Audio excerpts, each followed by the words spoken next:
হযরতে আবু হুরায়রা যিনি নবীর সাহাবীদের ভিতরে এক সময় সবচেয়ে খারাপ ছাত্র ছিলেন।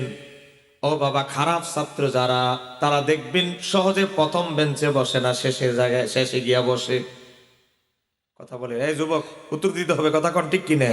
হে যে আজ যা পড়া শিখাইছে না, হ্যাঁ আর সামনে বয় না, কাহে জানে সবার আগে শিক্ষক হুজুর, তার পড়াটাই জিগাইব কোন মুশকিলে আবার পরে সবার পিছনে গিয়া বসে। কিন্তু হযরতে আবু হুরায়রা ছাত্র ছিলেন খারাপ, কিন্তু নবীর দরবারে সবার প্রথম কাতারে বসতেন।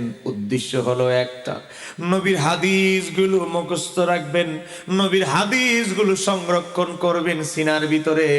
কিন্তু হযরতে আবু হুরায়রা ডান কানে হাদিস শুনতেন, বাম কানে বলে যেতেন, মুখস্থ রাখতে পারতেন না।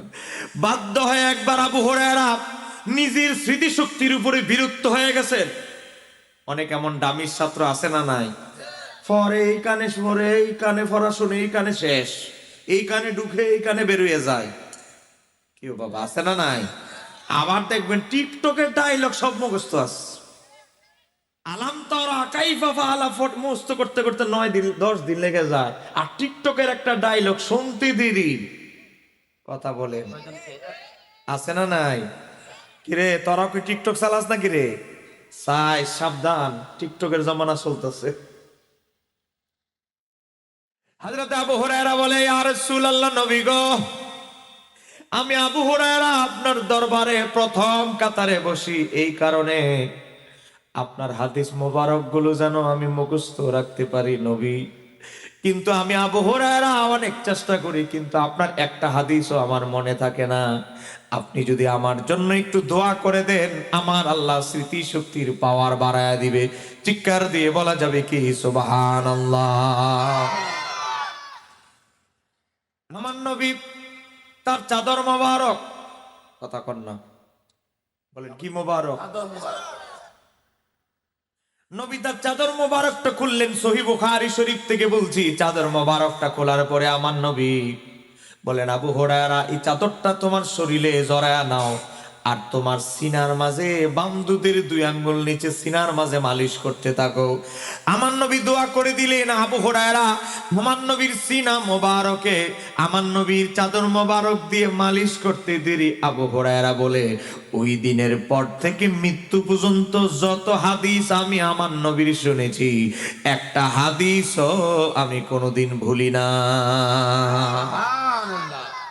বলে নবীর জবানের, নবীর চাদর মোবারকের পাওয়ার আছে না নাই? এখানে আলেম ওলামা আছে, স্টেজে ভুয়া তথ্য দিলে তারা ধরবে। শরহে কাসিদায়ে বুরদায় আল্লামা ইমাম মোল্লা আলী কারি রাহমাতুল্লাহ আলাইহি লেখেন, কাসিদায়ে বুরদা একটা কবিতা আছে, আলিম ক্লাসে আদ-দুরুসুল আরাবিয়াতে সামান্য একটু পাঠ্য দেওয়া হয়েছে কিছু অংশ।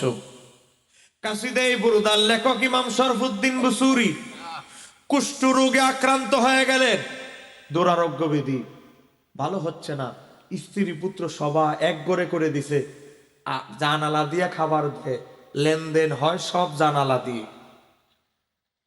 ইমাম শরফুদ্দীন বুসুরি বলে, ও বিবি, আমার কিছু কলম, দোয়াত কলম, আর কিছু কালি, আর কিছু পেপারের কাগজের ব্যবস্থা করে দাও। কি করবেন? ঘরের ভিতরে কাগজ আর কলম দিয়া আমি নবীর শানে নাতে মুস্তাফা লিখবো। আপনি বিপদে পড়ে গেছে। আমার মহিষবেরের মুসলমান, 1 ঘন্টা ধৈর্য ধারণ করে বসে। যারা বাইরে আছেন চলে আসে, গভীর মনোযোগ। নবীর চাইতে বড় দয়ালু, কথা কোন দুনিয়াতে আর কেউ আছে? কথা বলেন আছে? ইমাম শরফুদ্দীন বুসুরি নবীর শানে নাতে মুস্তাফা লেখা শুরু করছে। লিখতে লিখতে লিখতে ঘুমিয়ে গেছে আমার নবীর দরবারে। কথা কোন, সবকিছুর খবর আছে না নাই? উম্মতের সবকিছু দূর থেকে আমার নবী দেখার ক্ষমতা আছে না নাই? ওই যে আমার ভাই একটু আগে ওয়াজ করছে আব্দুল্লাহ ইবনে মাসউদ থেকে বর্ণিত, আমার নবী বলেন হায়াতি খায়রুল লাকুম, আমার হায়াত তোমাদের জন্য নেয়ামত, ওয়া মামাতি খায়রুল লাকুম, আমার ওফাতও তোমাদের জন্য নেয়ামত। আমি নবী যখন, আমার ওফাত কেমনে নেয়ামত জানো? আমি নবী যখন রওজায় চলে যাব, তোমাদের সব ভালো মন্দ সব আমি রওজা মোবারক থেকে দেখতে থাকবো। বলেন দেখার ক্ষমতা আমার নবীর আছে না নাই? বলেন নবীকে এই ক্ষমতা দিয়েছে কে? গভীর মনোযোগ। ইমাম শরফুদ্দীন বুসুরি নবীর শানে নাতে মুস্তাফা লেখে একটু ঘুমিয়ে গেছে। ঘুমের মাঝে দেখতেছে আল্লাহর হাবিব শরফুদ্দীন বুসুরির ঘরের ভিতরে হাজির হয়ে গেছে। আমার নবী বললেন, হ্যাঁ শরফুদ্দীন জাগ্রত হও, কারণ আমার নবীর স্বপ্ন আর বাস্তব এক। সহিহ বুখারীর হাদিস, আমার নবী বলেন মান রানি ফাকাদ রাআল হক, যে আমি নবীকে দেখলো সেই জন্য আমি নবীরই দেখলো, কারণ আমি নবীর সুরত আকৃতি ধারণ করার ক্ষমতা শয়তানের, আর একটু আস্তে কর না, শয়তানের আছে? কারণ শয়তানের মাঝে একটা উপাদান হচ্ছে আগুন। আমাদের মাঝে আগুন পানি মাটি বাতাসের উপাদান থাকলেও নবীর মাঝে তো আমার আপনার মতো উপাদান নয়। কথা কন না কেন, ঠিক কিনা? ইমাম শরফুদ্দীন বুসুরি দেখে আল্লাহর হাবিব রাহমাতাল লিল আলামিন তার ঘরে হাজির। ইয়া রাসূলুল্লাহ, নবী গো, আমার মন চায় আপনার কদমে একটু চুমু দেওয়ার জন্য। নবী, আপনার হাত মুবারক আমার মন চায় চুমু খেতে, কিন্তু আমার ঠোঁটে তো কুষ্ঠ রোগের পুঁজ আছে। একটু জোরে বলেন না সুবহানাল্লাহ। ও ইয়া রাসূলুল্লাহ, আমার মন চায় ঠোঁটটা লাগায় আপনার কদমে একটা চুমু খাই, আমার মন চায় আপনার হাত মোবারকে একটু চুমু খাই। নবী গো, আমার কি অনুমতি আছে? আমার নবী বললেন, চুমু খাও। একটু জোরে বলা যাবে কি সুবহানাল্লাহ? দুর্গন্ধে বউ আলাদা করে দিস, জানালা দিয়ে খাবার দেয়, কিন্তু আমার নবী তার উম্মতকে ছাড়ে নাই। একটু জোরে বলা যাবে কি ইয়া রাসূলুল্লাহ? এ বাম দিকে কি ভাইরা রাগ করছেন নাকি? মানুষ এদিকে সাফা বেশি, কিন্তু এদিকের আওয়াজটা একদম দুর্বল। কি সবার কি এক কাপ করে চাটা দিতে হইব নাকি? আওয়াজ টাওয়াজ দিয়ে মহিষবেরের মানুষ তো আশিক রাসুল মানুষ। দাওয়াতটা লইলাম যে এই গ্রাম সুন্নি এলাকা, উদ্দেশিত এলাকা, আশেক মানুষ, এই গ্রামের মানুষ। আওয়াজ টাওয়াজ না দিলে কেমনে হইব? ও আজকে খালি বক্তাই করবো, আওয়াজ টাওয়াজ দিবেন না। সামনে গেলাম দিয়ে তবারও কায়ে পড়তেছে, চিন্তা করিস না, বহুত বইয়ে রয়েছে, এগুলো কোন সময় হুজুরের মুনাজাতটা দিয়ে দিবে। একটু ধৈর্য ধারণ করে বসে। এই বাচ্চারা, তোমরা আমাদের আগামী দিনের ভবিষ্যৎ, তোমরা এগুলো শুনতে হবে, আকীদার আলোচনাগুলো তোমরা জানতে হবে। গভীর মনোযোগ। হযরত ইমাম শরফুদ্দীন বুসুরীকে আমার নবী বলে, ও শরফুদ্দীন, তুমি কেমন আছো? কই ইয়া রাসূলুল্লাহ, নবী গো, আপনি তো সবই জানেন, তা আপনি আমারে জিজ্ঞেস করছেন? আপনি তো সবই জানেন ইয়া রাসূলুল্লাহ, আমি আপনার গোলাম শরফুদ্দীন যে জটিল রোগে আক্রান্ত। আমার নবী বলেন, শরফুদ্দীন, তুমি এই কাগজ দিয়ে কি লিখেছো কলম দিয়া? কই ইয়া রাসূলুল্লাহ, আপনার শানে নাতে মুস্তাফা লিখেছি। আমার নবী বলেন, শরফুদ্দীন, আমার শানে যে নাতে মুস্তাফা গুলো লিখেছো, এগুলো আমারে তুমি নিজের গলায় সুর দিয়ে আমার একটু পরে শোনা। আমার নবী শুনে খুশি হয়ে গেছে। একটু জোরে কর না সুবহানাল্লাহ। আমার নবী বলে, শরফুদ্দীন, তোমার জন্য আমি হাদিয়া এনেছি।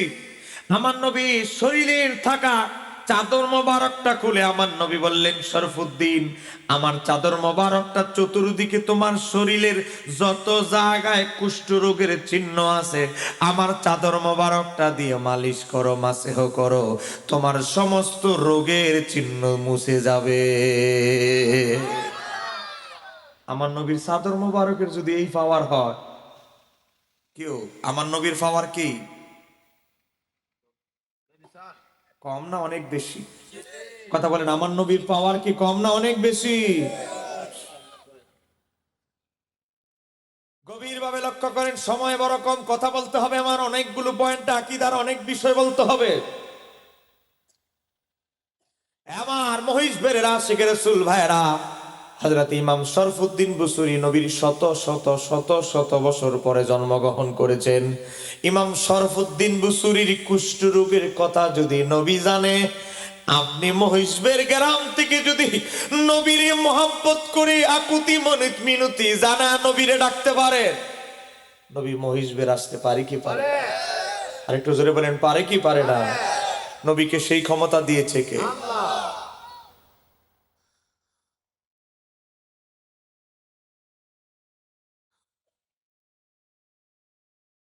গভীর মনোযোগ, যেই কথা বলতেছিলাম মূল পয়েন্টে আসেন। বলেন, নবীর চেয়ে বড় দয়ালু দুনিয়া আখেরাতে আর কেউ আছে? কবর দেওয়ার পরে আমাদেরকে মানুষ দাফনের পরে 40টা মিনিটও দাঁড়ায় থাকে না, কবর দিয়ে লেছে আর দাঁড়ায় থেকে কি লাভ? এই যুবক, আজকে তুমি মনে করতেছো তোমার বয়স 10 বছর, 15 বছর, 20 বছর, তুমি মারা যাবে না? তোমার মতো কত যুবক ক্যান্সারে আক্রান্ত, 9 বছর 10 বছরের বাচ্চা। আমি অধিকাংশ 99% মাহফিলে প্রধান বক্তা থাকি, মানুষে কাগজ লেখে, হুজুর আমার আম্মা ক্যান্সার আক্রান্ত। এক জায়গায় লেখে কিছুদিন আগে যে হুজুর আমার 11 বছরের বাচ্চা ক্যান্সার আক্রান্ত। আমি অবাক হয়ে গেছি। অতএব দাড়ি ফাঁকবে, দাদার মতো বয়স পাইবেন, এরপরে মরবেন, আজরাইল আসবে, ওই আশার আশা বাদ দেন। এই কথা কনা কারো ঠিক? গভীর ভাবে লক্ষ্য করেন, আমি যেই কথা বলছিলাম, নবীর চাইতে বড় দয়ালু আর কেউ নাই। শরফুদ্দীন বুসুরি সকালবেলা তার ঘর থেকে মেশকো আম্বরের ঘ্রাণ বের হচ্ছে। স্ত্রী বলে, কিরে আমার স্বামীর ঘর থেকে তো ফুজের খারাপ ফসা গন্ধ বের হয় না, মেশকো আম্বরের ঘ্রাণ বের হচ্ছে। জানালা খুলে দেখে স্বামীর গাল থেকে শুরু করে শরীরে রোগের কোনো চিহ্নই নাই। দেখে একটা সুন্দর সোনালী একটা সুন্দর চাদর। স্বামী, গত রাত্রে আপনার খাবার দিয়েছি, আপনার শরীরের পুজ গাল বেয়ে বেয়ে পড়ছে। এক রাতের ভিতরে আপনার কি হয়ে গেছে? আপনার শরীরের কুষ্ঠ রোগের চিহ্ন নাই, আর আপনার শরীরে একটা চাদর দেখা যাচ্ছে। এই চাদর তো আমরা দেই নাই, এই চাদর কোথায় থেকে পেলেন? ইমাম শরফুদ্দীন বুসুরি বলে, বিবি, ও আমার সন্তান, ও আমার বিবি, তোমরা আমারে দুর্গন্ধের কারণে আমারে ফেলে যেতে পারো, কিন্তু আমার মদিনাওয়ালা কামলিওয়ালা নবী আমাকে সারে নাই বলে না। একটু জোরে বলেন না ইয়া রাসূলুল্লাহ। আমার শিক্ষা বইটা তো এখান থেকে, আমার লেখা বই থেকে একটা ঘটনা আপনাদেরকে বুঝাচ্ছি। নবীর একজন সাহাবী, নাম হচ্ছে হযরতে আবু মুআল্লাক। অনেক বড় কোটিপতি সাহাবী, সারা বিশ্বে তার ব্যবসা বাণিজ্য, বড় বড় রাষ্ট্রে তার ব্যবসা বাণিজ্য ছিল। হযরতে আবু মুআল্লাকের একটা বৈশিষ্ট্য হলো, যতবার ব্যবসা করতে যাইতো নবীর দোয়া নিয়ে ব্যবসায় যাইতেন। নবীর দোয়া ছাড়া কোনো ব্যবসায় তিনি সফর করতেন না। মুসলমান, একটা সময় ছিল বড় বড় কোম্পানি খুলছে, গার্মেন্টস খুলছে, মেইল কারখানা খুলছে, শোরুমে কাপড়ের দোকান দিছে, শোরুম দিছে। পীর সাহেব বড় বড় আলেম ওলামা দিয়ে মিলাদ ক্যাম্প করা, মোনাজাত দিয়ে দোকান উদ্বোধন হতো। আর এখন সিনেমার নায়িকা দিয়া ফিতা কেটে দোকান উদ্বোধন হয়। কথা বলেন, কথা বলেন। কি যুবক, বাস্তব না অবাস্তব? ভাইরাল নায়িকা আনে, টিয়া খরচ করে, আবার যদি নায়িকা না আনতে পারে, ও হিরো আলমের মতো টোকাই টোকাই দু একটা ধরে নিয়ে এলো। সে কথা কন কেন, আছে না? না, কত টিকটকার সমাজে দেখা যায়, টিকটক করতে গিয়ে চুল একটা এদিকে, চুলের কালার ডান দিকে একরকম, বাম দিকে আরেক রকম, আবার কানে জিনিসও পরে, মাঝে মাঝে হাতে পরে জিনিস বালার মতো। কথা কোন আছে না? নাই। ও কিছুদিন আগে দেখলেন না, এক আল আমিন নামক টিকটকার আগুনের ভিডিও বানাইতে গিয়া ঠিকই আগুন লেগে গেছে, গা ফাটা, এই অংশ থেকে শুরু করে নিচের অংশ সব ফুরে গেছে। কথা কোন আছে না? নাই। ইউটিউবে সার্চ দিয়ে দেখেন।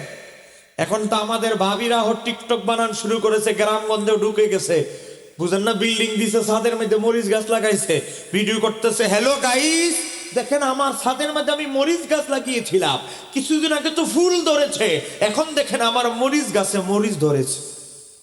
এটাও টিকটকে করে ভিডিও সারে, কারণ আজাইরা খায়া তো কাম নাই। আমাদের মা চাষিরা, আমাদের বাপ চাচারা যখন খেতে কাজ করতো, দেরি হলে ভাত নিয়ে পানি নিয়ে জমিতে চলে যেত। আমার স্বামী আমার ছেলে কত কষ্ট করতেছে, ভাত নিয়ে যেত, আমাদের কষ্টটা তারা শেয়ার করত। কথা বলে। আর এখন বলে কৃষি কাজ কি মানুষ করে নাকি, ভদ্রলোক করে নাকি? না, সব অভদ্রলোকরে কৃষি কাজ করে। কেউ আছে না? না, এই জিজ্ঞাসা করে না কেন মুরব্বীরা আছে, ওনারা চাউল আর ভাত, ভাত তো ওনারা দেখেই নাই। ওনার আটার চাউল দন্দা টন্দা খায় আমার বাপসা ছাড়া বড় হয়েছে। কেউ মুরব্বীরা কথা কয় না কেন, ঠিক কিনা? বাতের মার, আহা কত বাতের মার আপনাকে নদীর সাইড দিয়ে খাল দিয়ে ফেলায় দেয়। আর বাতের মারের হিসাবটাও পুত্রবধূ শাশুড়িদের কাছে দিতে হতো। এই ওয়াজ মুরব্বীরা বিশ্বাস করবে, যুবকরা বিশ্বাসই করবে না। বাতের মার আবার খায় নাকি? কি মুরব্বীরা, এরা বলবে বাতের মার আবার খায়, এটা আবার কোন আমলের ঘটনা? আহা, আমাদের বাচ্চা ছাড়া কলা পাতাত লেখা লেখাপড়া করছে, পরীক্ষা দেওয়া হলে সারা কাগজ দেখতো না, এমন একটা সময় গেছে। মাঝে মাঝে তেল থাকতো না, আহা কেরোসিন তেল শেষ, 8টা বাজি শেষ, পর্ব কি চাঁদের আলোয় মাঝে মাঝে গিয়ে পড়তেন, এমন একটা সময় গেছে। এই যুবক আর আমার এই যুগের ভাবিরা, চাউল ভালো লাগে না নরমাল চাউল, মিনিকেট চাউলও পছন্দ না, বাসমতি চাউল লাগবে, বাসমতি। আহা কথা কনা কেন, ঠিক কিনে? আর আজাইরা খায় কোনো কাম নাই, গেলে টিকটকে ভিডিও সারে, হুদাই ছবি সারে। আল্লাহ আমাদেরকে এই ফেতনা থেকে, এই আধুনিক ফেতনা থেকে আমাদের সমাজকে হেফাজত করেন, জোরে বলেন আমিন। নবীর সাহাবী আবু মুআল্লাক মোটামুটি 20-30 লাখ টাকার পুঁজি নিয়ে নামছে, সিরিয়ায় ব্যবসা করতে যাবে, কাপড়ের ব্যবসা, অনেক মাল কিনছে। নবীর দরবারে এসে বলে, নবী গো, আমি আবু মুআল্লাক জীবনে আপনার অনুমতি ছাড়া ব্যবসায় যাই নাই, বড় বড় প্রজেক্টে ব্যবসায় হাত দিয়েছি আপনার দোয়া নিয়ে। আমি ব্যবসার উদ্দেশ্যে সিরিয়ার উদ্দেশ্যে রওনা দিতে চাই। আর রাসূলুল্লাহ, নবী গো, আপনি যদি অনুমতি দেন তাহলে সফর শুরু করতে চাই, আপনি যদি আমার জন্য দোয়া করে দেন। আমার নবী আবু মুআল্লাকের দিকে তাকায়া দেখে এবারের সফরে তার একটা বিপদ আছে। বলে, নবী জানে কি জানে না? এই ঘুমানো চলবে না, খবরও গাইতাছে। আর আধা ঘন্টা তোর গুতা দে একটা, আওয়াজ নাই, আওয়াজ নাই, এইদিকে মনোযোগ। আমার নবী বলেন, আবু মুআল্লাক এবারের সফরটা পিছিয়ে দাও। আমার নবী জানে এবারের সফরে তাকে ডাকাতে ধরবে। একটু জোরে কর না সুবহানাল্লাহ। এবারের সফরটা ব্যবসা একটু পিছিয়ে দাও না, একটু পরে যাও, পরের মৌসুমে যাও। সে বলে, ইয়া রাসূলুল্লাহ, অনেকটা রেন্টেন করে ফুজি টুজি জোগাড় করছি, এবারের সফরে না গেলে যারা পাওনাদার তাদের কি কে জবাব দিব? আমার নবী বললেন, আচ্ছা তুমি আমার হুজরায় আসো। আমার নবী তাকে হুজরায় ডাকলেন, বললেন, তুমি যদি কঠিন বিপদে পড়ে যাও, কেউ তোমার পাশে নাই, কোনো রাস্তা খোলা নাই, তখন তুমি একেবারে 1 মিনিট সময় পেলেও, একটু সময় পেলেও, সময় খুঁজে ব্যবস্থা করে হলো 4 রাকাত নামাজ পড়ে আল্লাহর সাহায্য চাইবে। এই নামাজের ফজিলত কি, এটা বাস্তবে প্র্যাকটিক্যাল দেখবে। একটু জোরে বলা যাবে কি সুবহানাল্লাহ? হযরত আবু মুআল্লাক স্ত্রী নিয়েছেন, বাচ্চাকে নিয়েছেন, দাস দাসী সৈন্য নিয়ে সিরিয়ায় রওনা দিয়েছেন। রাস্তায় ধরল ডাকাত, ডাকাতে ধরে স্ত্রী, সন্তান, যত সৈন্য যা আছে, লোক ছিল সাথে, কর্মচারী, সবাইরে হত্যা করে ফেললো ডাকাতরা হত্যা করার পরে নবীর সাহাবী আবু মুআল্লাক রাদিয়াল্লাহু তাআলাকে মেইন রোডে, বিশ্ব রোডে শোয়ায় দিল, গলার মাঝে ছুরি লাগাই দিল, গলাটা কেটে ফেলবে। এমন অবস্থায় আমার নবীর কথা স্মরণ হয়ে গেছে। আমার নবী বলেছে, আবু মুআল্লাক, এবারের সফরটা কি পিছিয়ে দেওয়া যায় না? এবারের সফরটা কি বিলম্ব করা যায় না? নবীর কথা স্মরণ হয়ে চোখের পানি চলে আসলো। আর আমার নবী এটাও বলেছে, যত বিপদেই থাকো না কেন, 4 রাকাত নামাজ পড়ার চেষ্টা করিও। একটা স্পেশাল নামাজ আমার নবী শিক্ষা দিয়েছে। আবু মুআল্লাক নামাজের কথা স্মরণ হয়ে গেল। এই ডাকাতের সর্দার, এই ডাকাতের সর্দার, তোমার কি কলবে কোনো মায়া দয়া নাই? আমার মরার আগে একটা শেষ ইচ্ছা আমার পূরণ করার সুযোগ দাও। মরার আগে আমাকে একটা শেষ ইচ্ছাটা পূরণ করে দাও। শেষ ইচ্ছাটা আমার শোনো। জল্লাদেও ফাঁসি দেওয়ার আগে শুনে, কি কি খাইতে চাস? কি খাইতে চাও? তুমি তো মারা যাও, ফাঁসি দেওয়া হবে, কি খাইতে চাও? ডাকাতের সর্দারের কলবের মাঝে একটু মায়া দয়া সৃষ্টি হলো। বলে, এই জবে করিস না, এরা দাঁড়া করা, বল কি চাস? মরার আগে কিছু কইতে চাস নাকি? কি চাস? ডাকাতের সর্দার, আমি মরা, আমি আমার জিন্দেগির শেষ আমলটা নিয়ে আল্লাহর সামনে দাঁড়াইতে চাই, নামাজ নিয়ে। আমাকে তুমি 4 রাকাত নফল নামাজ পড়বো, আমাকে 2টা মিনিট সময় দাও। আমি ছোট ছোট সূরা দিয়ে সংক্ষেপে 2 রাকাত নামাজ পড়বো, 4 রাকাত নামাজ পড়বো। একটু জোরে বলা যাবে কি সুবহানাল্লাহ? যারা বাইরে আছেন দ্রুত বসে যান, মনোযোগ এবার। ডাকাতের সর্দার সৈন্যদের, তার ডাকাতের সৈন্য আরো যারা আছে সদস্যদের দিকে তাকায় বলে, সর্দার ঠিক আছে দিয়া দেন, নামাজই পড়তে চাইছে, আর তো কিছু চায় নাই। আমার বাবারা ভাইয়েরা, আল্লাহর নবীর সাহাবী আবু মুআল্লা 4 রাকাত ওযু করে 4 রাকাত নামাজে ছোট ছোট সূরা দিয়ে পড়ে। ও বাবা, আমার নবী একটা দোয়া শিক্ষা দিয়েছে, এই দোয়াটা না পড়লে নামাজের কোনো মূল্য নাই। এই দোয়াটা পড়বা, ইয়া ওয়াদুদু ইয়া জাল আরশাল মাজিদ। ও আমার সাহাবী, দোয়াটা পড়বা 3 বার দুরূদ শরীফ পড়ে, ইয়া ওয়াদুদু ইয়া জাল আরশাল মাজিদ, ইয়া ফাআলুল লিমা ইউরিদ, আসআলুকা বিইজ্জাতিকাল্লাতি লা তুরামু ওয়া মুলকিকাল্লাযী লা ইউদামু ওয়া বিনুরিকাল্লাযী মালা আরকানা আরশিকা আন তাকফিনি শাররা হাযাল লিসি ইয়া মুগীসু আগিসনি, ইয়া মুগীসু আগিসনি। শব্দগুলো কঠিন, কিন্তু উচ্চারণ দেওয়া আছে, অর্থ দেওয়া আছে আমার বইয়ের ভিতরে। আমার বাবারা ভাইয়েরা, 3 বার এই দোয়া পড়ে মুখে মালিশ করতে দেরি নবীর সাহাবী আবু মুআল্লা তাকায়া দেখে 20 জন ডাকাতকে হত্যা করার জন্য 4 জন ঘোড়ায় আরোহী ব্যক্তি চলে আসলো। আসার পরে 20 জন ডাকাতকে হত্যা করে ফেললো।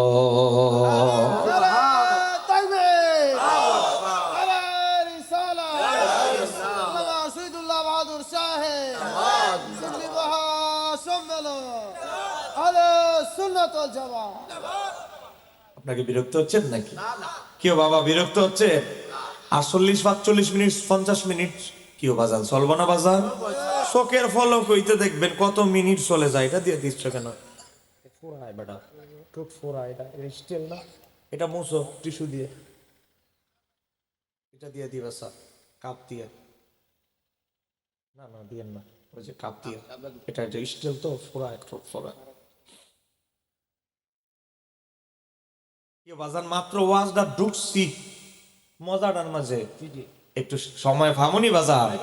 কেউ মহিষ বেড়ের এখন আনা প্যান্ডেল একটু বসছে, ওয়াজের একটা ভাব আইছে, কেউ চলবনি ইনশাল্লাহ।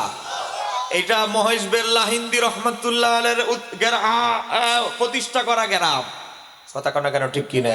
যিনি ছিলেন মুনাজের আজম, যিনি অসংখ্যবার হজ করছে, এই বয়সে অনেক হুজুরদের হয় নাই। উনি নিজে যতবার হজ করছে ওই হজের সমান বয়স ওয়াহাবি মোল্লার হয় নাই। এই কথা কটা কেন ঠিক কিনা? আমার কাছে সব খবর আছে। লাহিন্দি রহমাতুল্লাহ আলাইহি এই আওলাদ রাসূলের গ্রাম, আওলাদ রাসূল আপনাদের গ্রামে শুয়ে আছে। একটু জোরে বলা যাবে কি মারহাবা?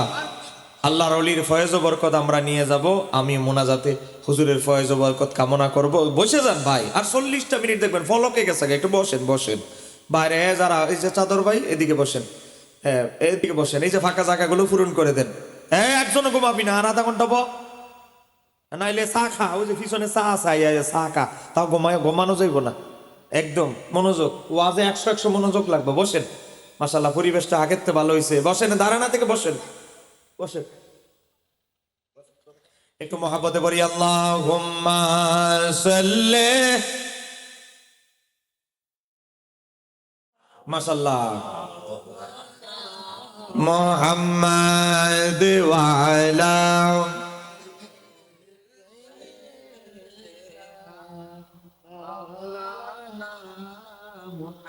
দুলদুল গোড়া কেন্দে বলে আমার কোন দোষ নাই, ইমাম হোসেন শহীদ হইল কারবালাতে পানি নাই। আল্লাহ মাশাআল্লাহ। শোনোই আমরা আল্লাহর প্রেরিত 4 জন ফেরেশতা,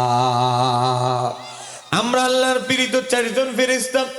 আল্লাহ আমার আল্লাহ এই নামাজটা যদি কোনো বান্দা পড়ে 4 রাকাত নামাজ, যে কোনো সূরা দিয়ে একটানা 4 রাকাত নামাজ পড়ে 3 বার নবীর প্রতি দরুদ শরীফ পড়ে, এই দোয়াটা যদি কেউ পড়ে 3 বার মাসেহ করে, আমার আল্লাহ ওই বান্দার সাহায্যের জন্য, বিপদ দূর করার জন্য আমার আল্লাহ চতুর্থ আকাশ থেকে 4 জন ফেরেশতা পাঠায়। চিৎকার দিয়ে বলা যাবে কি সুবহানাল্লাহ। আমাদের মা বোনদেরকে বলছি, এই নামাজ শিক্ষা বইটা একদম মুনাজাতের সময় ঘোষণা দেওয়া হবে, এই নামাজটা শিখে নিবেন। ও আমার বোনেরা, দিনী বোনেরা, আপনাদেরকে একটা নসিহত করছি। এই যুগে আমাদের অনেক ভাবিরা, আমাদের অনেক মহিলারা 19 থেকে 20 হলে শাশুড়িটা যদি একটু করা হয় জাদুকরের কাছে চলে যায়, বাবা আপনি আমার একটা মন্ত্র দিয়ে দেন, তাবিজ দিয়ে দেন, আমার শাশুড়িটা যেন লোহার মতো সোজা হয়ে যায়। দে 20,000 20 টাকা জমা দিয়ে যা। কথা কোন আছে না নাই? অনেক জাদুকর আছে না নাই? জাদুকরের বীরে 1000-এর ভিতরে 999 জন বাজে আজকে কবিরাজ। এ বাবা তন্ত্র মন্ত্র করে লেবাস লাগায় রাখছে বহু ওয়াহাবি মৌলবী, কিন্তু কাজ করে কি কুফরি। কথা কোন না কেন ঠিক কিনে? বেজালের মোকাবেলায় হক পাওয়া অনেক কঠিন। কথা কোন না কেন ঠিক কিনে? ওই দেন আমার মোস্তাক ভাইয়ের গেলে দেখবেন রাইতের 11টা বাজে সিরিয়াল শেষ হয় না। কথা কোন? কারণ উনি তো ভালো করার লোক, এজন্য লোক ভালো করার লোকের খুবই অভাব। জাদু করা, কুফুরি করা এটা সহজ, এটা আপনি 6 মাস প্র্যাকটিস করলে আপনি জাদু বিদ্যা শিখতে পারবেন। ও আমার ভাবিরা, আমার নবী বলেছে তিরমিজির হাদিস, যে জাদু করে আর যে জাদুকরের কাছে সাহায্য চায় উভয়ের উপরে আল্লাহর লানত। আব্দুল্লাহ ইবনে মাসউদ থেকে বর্ণিত। অতএব জাদুকরের কাছে যাওয়া যাবে না। জোরে বলতে হবে, জাদুকরের কাছে যাওয়া যাবে। ও আমার বোন, একটা বিপদে পড়ে গেছেন, আপনার উপর একজন জুলুম করেছে, বিপদে পড়ে গেছেন, এই 4 রাকাত নামাজটা পড়ে আল্লাহর দরবারে দোয়াটা 3 বার পরে সাহায্য চান, দেখবেন পৃথিবীর কেউ আপনার পাশে নাই, কেউ আপনার কথা শুনছে না, মাওলা তার ফেরেশতা বাহিনী পাঠায়া আপনার বিপদ দূর করে দিবে। চিৎকার দিয়ে বলা যাবে কি সুবহানাল্লাহ। আমার আলোচ্য বিষয়ের শিরোনাম ছিল নবী হচ্ছে বিল মুমিনিনা রাউফুর রহিম। আমার নবী হচ্ছে মুমিনদের জন্য, তার উম্মতের জন্য সবচেয়ে বড় দয়ালু। চিৎকার দিয়ে বলতে হবে ঠিক কিনা? কবরে আপনারে আপনার আদরের বউ, আপনার আদরের ছেলে ইঞ্জিনিয়ার বানাইছেন, লাখ লাখ কোটি কোটি টাকা খরচ করে MBBS FCPS ডাক্তার বানাইছেন, আদরের মেয়েরে সবাই আপনারে দাফন হইতে দেরি 1/2 ঘন্টাও কবরের সামনে দাঁড়াবে না, 1/2 ঘন্টাও দাঁড়াবে না, আপনারা ফেলে দিয়ে চলে আসবে। কিন্তু কবরে ফেলে দিয়ে আসতে দেরি, কিন্তু নবীকে যদি আপন দুনিয়াতে বানাইতে পারেন, কবরে গিয়ে দেখবেন আমার নবী আপনার কবরে হাজির হয়ে গেছে। এ বলেন আমাদের কবরে নবী আসবে কি আসবে না? আর ওয়াহাবিরা কি কয়, মাইকম্যান ভাইকো, মাইকম্যান থায় না গেরে কাছে করে, ভাই তুই আয়স না রে, চাটা দিতাছি তোরে, আয় ভাই আয়, কেন কেন করতাছে গেরে ভাই ক, এমনি জ্বালায় বাঁচতাছি না, এমনি নৌকা টৌকা দিয়ে দেউরে মৌরে আইসি, অনুবাদ যদি না করতে পারি। গভীর মনোযোগ। হ্যাঁ মুসলমান, ওয়াহাবিদের আকীদা হলো কবরের মধ্যে নাকি সাইনবোর্ড ছবি দেখাইব, ফেরেশতার বেলা ছবি দেখাইব। আর হাদিসে তিরমিজি, বুখারী, মুসলিমের হাদিসে বলে, হযরতে আনাস ইবনে মালিক থেকে বর্ণিত, আমার নবী বলেন ফেরেশতারা বলবে, আমার নবীকে দেখায়া ফেরেশতারা বলবে, ফায়াকুলানে মা কুনতা তাকুলু হাদার রাজুল। হাদা শব্দটা ইঙ্গিতবাচক বিশেষ্য, আরবিতে বলা হয় আসমাউল ইশারা। হাদা শব্দটা কারীব, নিকটের ব্যক্তি বস্তুর ক্ষেত্রে ব্যবহার হয়। বোঝা গেল কবরে ফেরেশতা এবং আমার আপনার সামনেই নবী থাকবে। চিৎকার দিয়ে বলা যাবে কি ইয়া রাসূলুল্লাহ। বলেন কবরে আমরা নবীকে চাই কি চাই না? বলেন কবরে আমরা নবীকে বসে চাই কি চাই না? আহা, নবীরে যদি মহব্বত করতে পারেন, ওয়াহাবি, খারিজি, মুতাজালা, জবারিয়া, কাদারিয়া, কাদিয়ানি সকল ফেরকা থেকে আমাদের সুন্নিদের একটা পার্থক্য, আমরা আমাদের আমলে কর্মে দুর্বলতা থাকতে পারে, আমরা নবীকে জীবন দিয়ে ভালোবাসি। কথা কর। আপনাদেরকে বলছি নবীর ভালোবাসার দাম আছে না নাই? নবীর ভালোবাসার গুরুত্ব মূল্য আছে না নাই? একটা উদাহরণ দিচ্ছে আপনাদেরকে, একটা উদাহরণ। সহিহ বুখারী শরীফ থেকে বলছি, আওয়াজ করবেন না, বসে। আমার নবীর সাহাবী হযরতে আনাস ইবনে মালিক বর্ণনা করেন, মদিনা শরীফের একটা ইহুদি পরিবার ছিল, বাচ্চা কাচ্চা। ওই বেচারার বাচ্চা কাচ্চা হলো, পরিবার বড়। আজ থেকে 15-20 বছর আগে দেখেন, একজনে কামাই করে 8 জন 9 জন খাওয়িয়া। এখনো অনেক জায়গা আছে, কথা কোন আছে না নাই? একজনের উপরে পুরো পরিবারটা চলে। আগে তো বেশি চলতো, একজন মানুষের উপরে 5 জন ছেলে লেখাপড়া করতো, একজন মানুষের উপরে নির্ভর করে। মদিনা একটা ইহুদি ফ্যামিলি, 8 জন বাচ্চা, এক বেলা খাবার দিতে পারলে আরেক বেলা দিতে পারে না। এক ইহুদি বালক একদিন খাবার খায় নাই, সারাদিন উপাস। পরের দিন দুপুর হয়ে গেছে, সন্ধ্যা বিকাল হয়ে গেছে, খাবার চাওয়ার কারণে মা লাকড়ি দিয়ে মারধর করে, আমার চোখের সামনে থেকে যা, মারধর করে দূরে ছড়িয়ে দিল, দূরে পাঠিয়ে দিল, আমার সামনে থেকে দূরে যা। ইহুদি বালক মায়ের হাতের মারধরকে দৌড়াতে দৌড়াতে মাথাটা চক্কর দিতেছে, 2 দিন ধরে অনাহারে। দৌড়াতে দৌড়াতে আমার নবীর মসজিদে নববীর বরাবর আসলো। মসজিদে নববীর সামনে এসে একটা খেজুর গাছে হেলান দিলেন। আর এমত অবস্থায় আমার নবীও তার মসজিদে নববী থেকে বের হচ্ছে। ইহুদি বালক এই প্রথম আমার নবীর দেখেছে। আমার নবীর এক নজর যখন ইহুদি বালক দূর থেকে তাকালো, ইহুদি বালক বলে, এই ব্যক্তিরে আমি দেখতে দেরি, আমার নবীরে আমি দেখতে দেরি, আমার পেটের ক্ষুধার যন্ত্রণা কোথায় যেন হারিয়ে গেল, আমার কলবের মনের কষ্ট যন্ত্রণা নবীকে দেখে কোথায় যেন হারিয়ে গেল। একটু জোরে বলা যাবে কি সুবহানাল্লাহ? ইহুদি বালক বলে, ঘটনা কি রে? আরে উনার চেহারার দিকে তাকাইতে দেরি, আমার সব কষ্ট দুঃখ কোথায় চলে গেল? ইহুদি বালক বলে, ঘটনাটা কি আজকেই ঘটলো নাকি? না, আরেকদিন ঘটে, একটু দেখবো। আরেকদিন ক্ষুধার যন্ত্রণা নিয়ে আসছে। তখন আমার নবী হুজরা শরীফ থেকে বের হচ্ছে, হুজরা থেকে বের হচ্ছে, আমার নবীর দিকে তাকায় আছে। সেই দিনও তার ক্ষুধার যন্ত্রণা দূর হয়ে গেল। একটু জোরে বলা যাবে কি ইয়া রাসূলুল্লাহ? এটা আওয়াজ দিয়ে গভীর ভাবে লক্ষ্য করেন।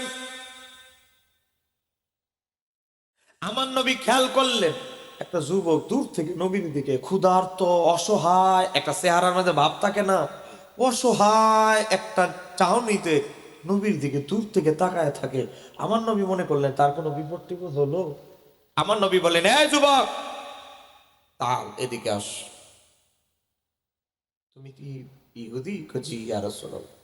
তুমি আমার দিকে দেখি কিছুদিন ধরে, অনেক দিন ধরে ফলো করতেছো, দূর থেকে আমার দিকে তাকায় থাকো, তোমার কিছু কিছু বলার আছে? আমাকে কিছু বলতে চাও? তুমি কি ক্ষুধার্ত? তোমাকে কি কিছু খাবার কিনে দিব? ইহুদি বালক বলে, আমি আগে ক্ষুধার্ত ছিলাম, আপনি বিশ্বাস করলে করবেন কি না জানি না, আমি আগে ক্ষুধার্ত ছিলাম, কিন্তু একটু আগে আপনার নুরানি চেহারা আনোয়ার দেখে আমার সমস্ত ক্ষুধার যন্ত্রণা মিটে গেছে।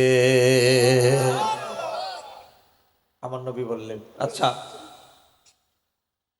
আচ্ছা বলো, তুমি কিছু, তোমাকে কিছু খাবার কিনে দিব? খাবার কিনে দিব কিছু তোমাকে? ইহুদি বালককে নবী বলতেস। আহ, নবী কত দয়ালু। ইহুদি বালক বলে, ইয়া রাসূলুল্লাহ, না, আমি আপনার কাছে কিছু চাই না, আপনার দেখলে আমার ভালো লাগে, জন্য মাঝে মাঝে আসলে সুযোগ পাইলে আপনারা দেখতে আসি। একটু জোরে কর না, ইয়া রাসূলুল্লাহ। এ বাবা, আমি কোনো ফিরের কাহিনী বলতেছি না, নবীর কথা বলছি। বলে, নবীর আলোচনা শুনলে কি আপনাদের কষ্ট হচ্ছে বাবা? আমার নবী দ্বিতীয় দফা জিজ্ঞাসা করলেন, হ্যাঁ বলো, তুমি কিছু চাও আমার কাছে? কিছু চাও? ইহুদি বালক নতুন করে চিন্তা করে উত্তর দেয়, ইয়া রাসূলুল্লাহ, আমি ইহুদি, আপনি বিশ্বাস করবেন কিনা জানি না, আমি ইহুদি হতে পারি, কিন্তু আপনার কাছাকাছি ঘন ঘন এসে আমার সিনার ভিতরে আপনার প্রতি মহাব্বত সৃষ্টি হয়ে গেছে। আপনার কাছে আমি একটা জিনিস চাই, আপনি যেহেতু আমার চান্স দিছেন, আমাকে চান্স দিছেন কিছু চাইতাম, আমি একটা কিছু চাই। কি চাও? আপনি যদি আমাকে অনুমতি দেন, আপনার পিছনে যে দাঁড়ানো আছে আনাস, সে যেমন আপনার উজুর পানি এনে দেয়, বাজার টাজার করে দেয়, আমিও মাঝে মাঝে আপনার খেদমত করতে চাই, কারণ আমি অনেক সময় ফ্রি থাকি। ইয়া রাসূলুল্লাহ, কই ইয়া রাসূলুল্লাহ, আমি ইহুদি হওয়ার কারণে কি আমি খেদমত থেকে বঞ্চিত হব? আমি ইহুদি হওয়ার কারণে কি আপনার খেদমত করতে পারবো না? ইয়া রাসূলুল্লাহ, নবী গো, আমি ইহুদি, কিন্তু আমার হৃদয়ে আপনার প্রতি অগাধ ভালোবাসা সৃষ্টি হয়ে গেছে। আপনি যদি অনুমতি দেন, মাঝে মাঝে বাজার করে দিতে চাই, মাঝে মাঝে আপনার খেদমত করতে চাই। আমার নবী ইহুদি বালকের সিনার দিকে তাকায় দেখলেন, সত্যি ইহুদি বালকের কলবের সিনার ভিতরে নবীর প্রেম ভরপুর। চিৎকার দিয়ে বলতে হবে ইয়া রাসূলুল্লাহ। বলেন, আমরা নবীকে জীবনের চাইতে বেশি ভালোবাসতে চাই কি চাই না? আমার নবী বললেন, আচ্ছা ঠিক আছে, মানে মৃদু মুহাব্বতের আঘাত, যা, আর তো কিছু চাস নাই, আমার খেদমতি তুই করতে চাইছ, ঠিক আছে, সুযোগ পাইলে আসিস, সুযোগ পাইলে আসিও আমার কাছে, আমার দরবারে। ইহুদি বালক আমার নবীর জন্য বাজার করে দেয়, কাপড় চোপড় কেচে দেয়, সুযোগ পাইলে হুজুর পানি আগায়া দেয়। হঠাৎ করে ইহুদি বালক মুমূর্ষ অবস্থায় বিছানায় কাতরাতে লাগলো। আমার নবীর দরবারে খবর চলে আসলো। আমার নবী ইহুদি বালকের হায়াতের বাজেটের দিকে তাকা দেখে, আমার নবী দেখে ইহুদি বালকের আজকেই তার জীবনের শেষ দিন, আর অল্প সামান্য একটু সময় তার হায়াতের বাকি আছে। আমার নবী বলে, আমার খেদমত করে, আমার গোলামি করে আমার খাদিম দুজকে যাবে, জাহান্নামে যাবে, এটা আমি নবীর সহ্য হবে না। আমার নবী বলে, যে কোনো মূল্যেই হোক তাকে আমি জান্নাতুল ফিরদাউসে ঢুকায় দেওয়ার ব্যবস্থা করতে হবে। চিৎকার দিয়ে বলা যাবে কি সুবহানাল্লাহ। আমার নবী ইহুদি বালকের বাড়ির দিকে রওনা দিয়েছে, তার হায়াত একেবারে শেষ। একদিকে আজরাইল আলাইহিস সালাম রওনা দিয়েছে, ও মহিষবেরের মুসলমান, একদিকে আজরাইল রওনা দিয়েছে, একদিকে আমার নবী রাহমাতাল লিল আলামিন রওনা দিয়েছে। চিৎকার দিয়ে বলা যাবে কি ইয়া রাসূলুল্লাহ। একটু মহব্বতে পড়ি, আল্লাহুম্মা সাল্লি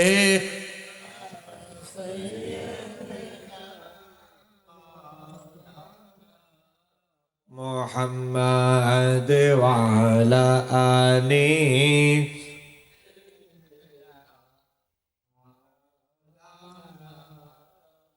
ইচ্ছে করলে হায়াতুন নবী থাকতে পারতেন আরশে,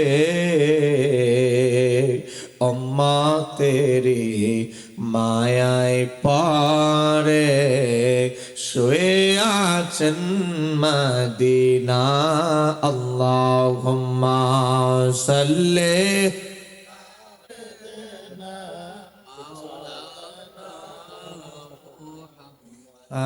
দেওয়ালা।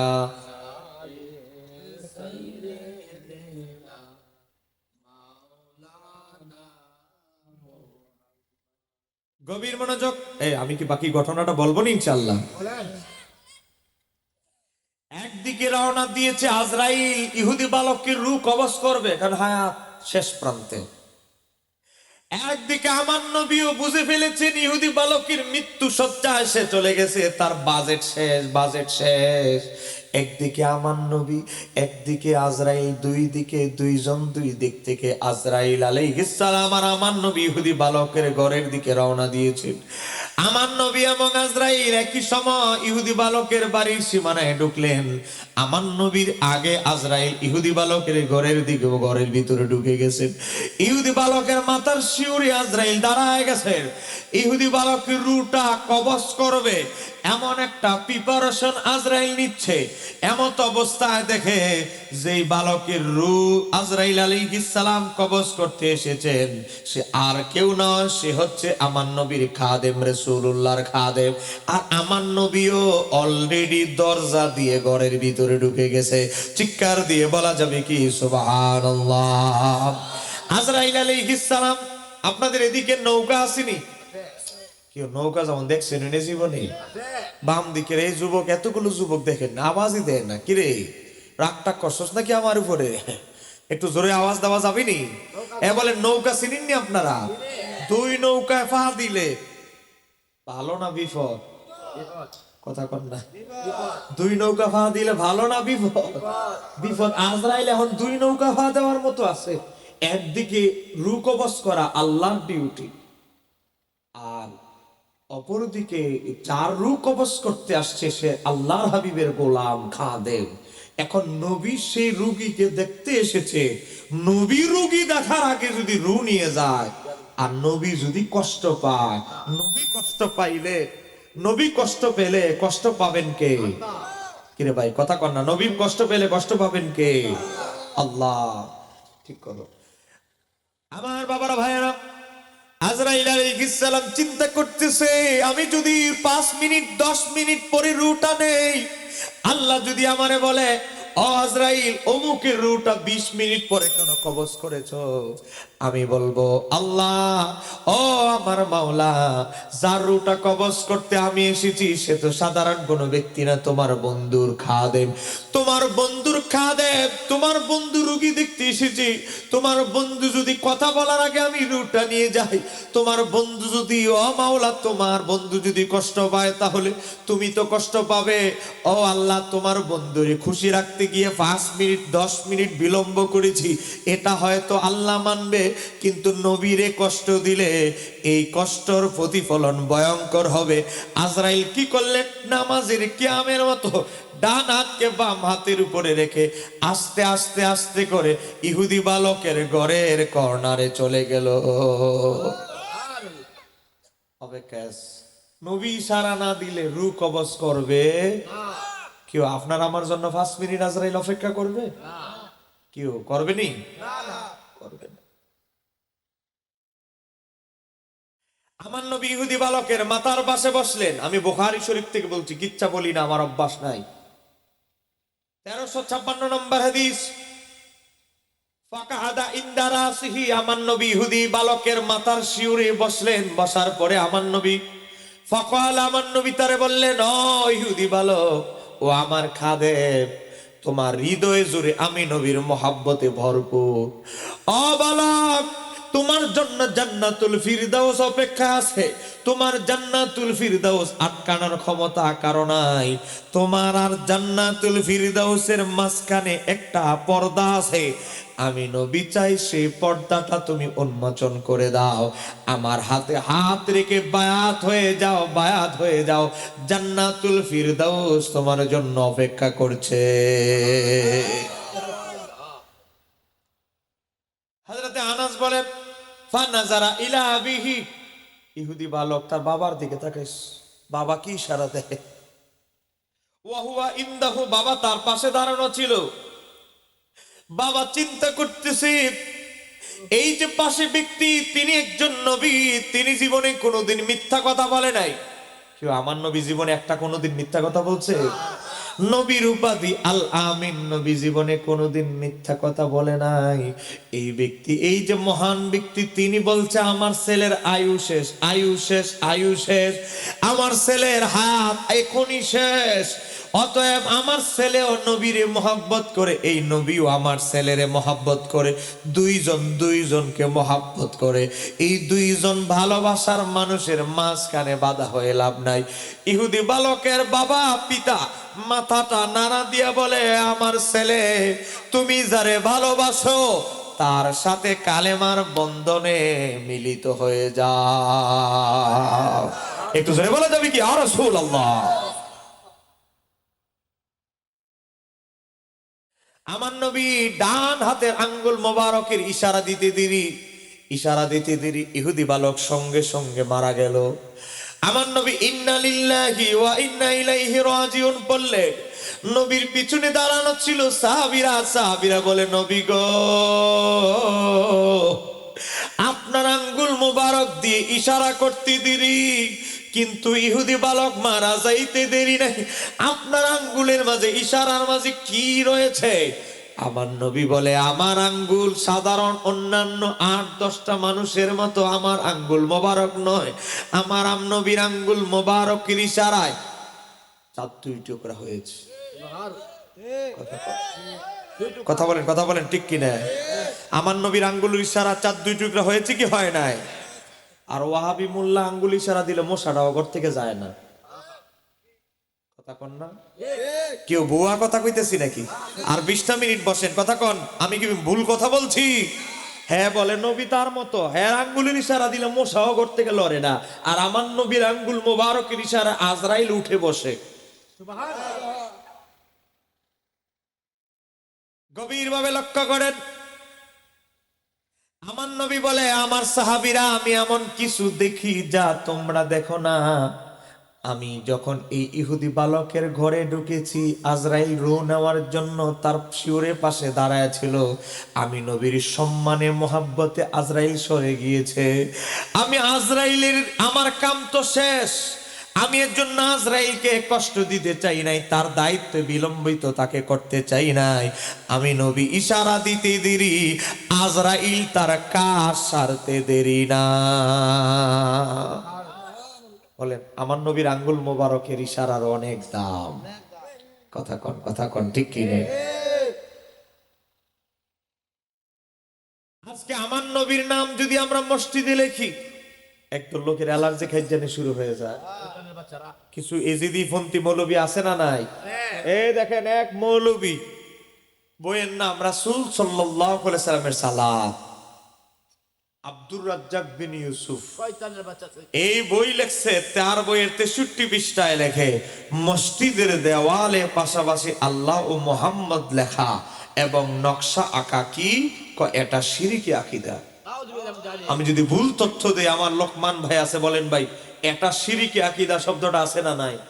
শিরিক বুঝেন নিয়ে মহিষবেরের মুসলমান কেউ যদি শিরিক করে, সে আর মুসলমানের ভিতরে থাকে, সে হয়ে যায় কি মুশরিক। কথা বলেন, সে হয়ে যায়। তাহলে আমাদের মসজিদে আল্লাহর নাম ডান দিকে, বাম দিকে নবীর নাম আছে, আমরা কি মহিষবেরের সমস্ত মুসলমান লাহিন্দি রহমাতুল্লাহ আলাইহির উত্তরসূরিরা কি সবাই মুশরিক হয়ে গেছে? কথা বলেন না কেন? মুশরিক হয়ে গেছে। আহা, দলিল কি? দলিল নাই, শিরিকের দলিল নেই। এত বড় ফতোয়া দিয়ে দিছি শিরিক, কোনো দলিল নাই। দলিল দিস এর দ্বারা আমরা সুন্নিরা নাকি নবীর নাম এই কারণে লিখি, এর দ্বারা আল্লাহ এবং হযরত মুহাম্মদ সাল্লাল্লাহু আলাইহি সাল্লামকে সমমর্যাদার অধিকারী গণ্য করা হয়। জোরে কন্যা নাউজুবিল্লাহ। আপনারা বলেন আমরা কি নবীরে আল্লাহর সমান মনে করি? কথা বলেন, নবীরে কি আল্লাহর সমান মনে করি? কুল মাখলুকাতে আমার আল্লাহর সমান কেউ হতে পারবে? আরে সমান হবে কিভাবে? আল্লাহর মর্যাদার সীমা রাখা থাকলে আরেকজন সমান হবে। আমার আল্লাহর মর্যাদা তো অসীম। কথা বলেন, কোন সীমা রাখা আছে? তুই আকীদাই জানোস না, আগে নিজের আকীদা ঠিক করবে না, এরপর আয়া শিরিকের ফতোয়া দিস। আমি আপনাদেরকে কিতাবটা যদিও আনতে পারি নাই, আপনাদেরকে একেবারে ছবি তুলে নিয়ে যাবেন, বাড়িতে নিয়ে কোনো ওয়াহাবির যদি সাথে দেখা হয় তাদেরকে দেখাবেন। ও বাবা, ইমাম ফখরুদ্দিন রাজি রাদিয়াল্লাহু তাআলা আনহু, যিনি লিখেছেন পৃথিবীর জগৎ বিখ্যাত সবচেয়ে বড় তাফসীরের কিতাব, সে কিতাবের নাম হচ্ছে তাফসীরে কবির। কথা বলেন, সে কিতাবের নাম হলো তাফসীরে কবির। আমরা আংটি পরি, কেউ বাজান আংটি দেখছেন নি জীবনে? আমরা আংটি পরি। আমার নবীর আংটি মোবারক ছিল, আংটি মোবারকটা আমার নবী একটা আংটি মোবারক খুললেন, খোলার পর আবু বকরকে বললেন, আবু বকর আংটিটা নাও। আবু বকর সিদ্দিক নিলেন। কি করবো ইয়া রাসূলুল্লাহ? আমার আংটি নিয়ে তুমি মদিনার বাজারে যাও। মদিনার বাজারে গিয়ে মদিনার স্বর্ণকার কি গিয়ে বলবে? স্বর্ণের জিনিসপত্র যারা বানায় তাদেরকে কি বলা হয়? বাইন্না। ওরে বাবা, এটা আবার কি ব্রাহ্মণবাড়িয়ার ভাষা নেই? বাইন্না এক এক এলাকার এক এক ভাষা। আবু বকর, আমার নবী তার আংটি মোবারক দিয়ে আবু বকরকে বলতেছে, স্বর্ণকারের দোকানে স্বর্ণকার কি গিয়ে বলবে, আমার এই আংটিতে এই জায়গায় আল্লাহর নামটা যেন সুন্দর করে খোদাই করে দেয়। হযরত আবু বকর সিদ্দিক রুমাল দিয়া পেঁচায়া পকেটে নিয়ে হাঁটতেছে আর ভাবতেছে, আমার আল্লাহ আরশে আজিমের পাশে আল্লাহর নামের পাশে তার বন্ধুর নাম স্থান দিয়েছে। আমার আল্লাহ তার বন্ধুর নাম, আল্লাহর পাশে তার বন্ধুর নাম খোদাই করেছেন, স্থান দিয়েছেন, আরশে আজিমে দিয়েছেন। হুর, যেই হুরদের আশায় আমরা এত পাগল, জান্নাতে হুর পাবো। হুরদের মণিকোটায় ডান চোখে আল্লাহর নাম, বাম চোখে নবীর নাম। বাবা, প্রথম আকাশ, দ্বিতীয়, তৃতীয়, চতুর্থ, পঞ্চম, ষষ্ঠ, সপ্তম, জান্নাতের গেটের ডান পাশে আল্লাহর নাম, বাম পাশে নবীর নাম। জান্নাতের বৃক্ষের পাতায় পাতায় আল্লাহর নাম আর নবীর নাম। বাম দিকের ভাইয়েরা কথা বলেন না, একটু জোরে বলেন না। মাইকে ফোতায় গেছে দেখি, আপনারা ফোতায় গেছেন কেন? আর চলবনি 15-20 মিনিট চলব তো ইনশাআল্লাহ। একজনকে হারা রাত, এই লোকটার একটা চাঁদের সারা রাত আস, এমন শ্রোতা পাওয়া যাইব না। হযরত আবু বকর সিদ্দিক হাঁটতাছে আর এই কথাগুলো ভাবতাছে, আর মাথায় আল্লাহ কোরআনে 111 জায়গা, আজানে, ইকামতে, নামাজে যেখানে আল্লাহর জিকির সেখানে তার বন্ধুর জিকির করেছে। আর নবীর আংটিতে শুধু আল্লাহর জিকির থাকবে, বন্ধুর নাম থাকবে না। এটা কেমনে হয়? আবু বকর সিদ্দিক স্বর্ণকারকে বললেন, স্বর্ণকার, আমার নাম আবু বকর। এটা কিন্তু সাধারণ কোন ব্যক্তির আংটি না, এটা আমার নবী রহমাতুল লিল আলামিনের আংটি মোবারক। একটু জোরে বলা যাবে কি সুবহানাল্লাহ? স্বর্ণকার, এই আংটিতে এই পাশে আল্লাহু, আল্লাহর নামটা সুন্দর করে খোদাই করবি, আর বাম পাশে আমার নবীর নাম মুহাম্মদ সাল্লাল্লাহু আলাইহি ওয়াসাল্লাম, আমার বন্ধুর নাম, আমার নবীর নামটা খোদাই করবি। কাজটা যদি, ডিজাইনটা যদি সুন্দর হয়, কাজটা যদি কারুকার্যমণ্ডিত হয়, আমি আবু বকর তোমারে প্রতিশ্রুতি দিচ্ছি, বাজারের যত রেট এই কাজের, আমি তোমাকে দ্বিগুণ পারিশ্রমিক দিব। কয়দিন পরে আইতাম? 7 দিন পরে আসি। আমি কিচ্ছা বলছি না, ছবি তুলে নিয়ে যাবেন। যাদের মোবাইলে অ্যান্ড্রয়েড মোবাইল আছে, দলিল একেবারে ছবি তুলে হাদিস পেয়ে যাবেন। লম্বা হাদিস, 1 পৃষ্ঠা। আমি সময় কম, সংক্ষেপে মূল কথাটা বলতেছি। 4 দিন পরে গেছে আবু বকর সিদ্দিক স্বর্ণের দোকানে। হযরত আবু বকর সিদ্দিক বলেন, এই স্বর্ণকার, আমার কাজ হয়েছে? জি জি জি, আপনার কাজ অনেক সুন্দর করে করে ফেলেছি। আংটির প্যাকেট দিলেন, বাক্স। আংটির বাক্স থেকে, প্যাকেট থেকে আমার নবীর আংটি মোবারকটা বের করলেন। বের করার পরে দেখে ডান দিকে আল্লাহর নাম, বাম দিকে নবীর নাম সুন্দর করে স্বর্ণকার কাজ করেছে। আমার নবীর প্রধান সাহাবী হযরত আবু বকর সিদ্দিক বলে, স্বর্ণকার, স্বর্ণকার, তুমি আমার হৃদয়ের খুশি করে ফেলেছো। আমার নবীর নামটা অনেক সুন্দরভাবে তুমি খোদাই করেছো, নকশা করেছো। আমি তোমারে ধন্যবাদ জানাই। তুমি বলো তো সত্যি করে, এই কাজটা যদি আমার জায়গায় অন্য কোনে, অন্য জনের করতা, কত মজুরি নিতা? এত এত। হযরত আবু বকর সিদ্দিক বলেন, আমি যা ওয়াদা দিয়েছি, যাও, তোমাকে দ্বিগুণ মজুরি দিব। একটু জোরে কর না, ইয়া রাসূলুল্লাহ। আন্টির প্যাকেট নিয়ে রাস্তা দিয়ে হাঁটতাস। আমার আল্লাহ জিব্রাইলকে ডাক দিয়ে বলে, জিব্রাইল, ও জিব্রাইল, আমার আবু বকর আমার বন্ধুর নাম আমার নাম থেকে আলাদা করা আবু বকরের হৃদয় মেনে নেয় নাই।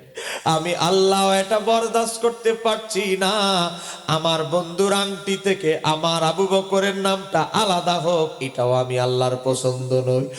ও জিব্রাইল, আবু বকর যখন রাস্তায় হাঁটতেছে, আবু বকরের হাঁটা অবস্থায় আবু বকরের পকেটে আমার বন্ধুর আংটি মোবারকটা থাকা অবস্থায় ডান দিকে আছে আমি আল্লাহর নাম, বাম দিকে আছে আমার বন্ধুর নাম, আর নিচে তুমি আবু বকরের নামটা খোদাই করে দাও। কাম তো ঘটে গেছে। আবু বকর সিদ্দিক তো হাঁটতেই আছে, হাঁটতেই আছে। আংটির প্যাকেট আমার নবীর হাত মোবারকি দিলেন। আবু বকর সিদ্দিক রাদিয়াল্লাহু তাআলা আনহু আর চোখে আরেক দিকে তাকায় আছে।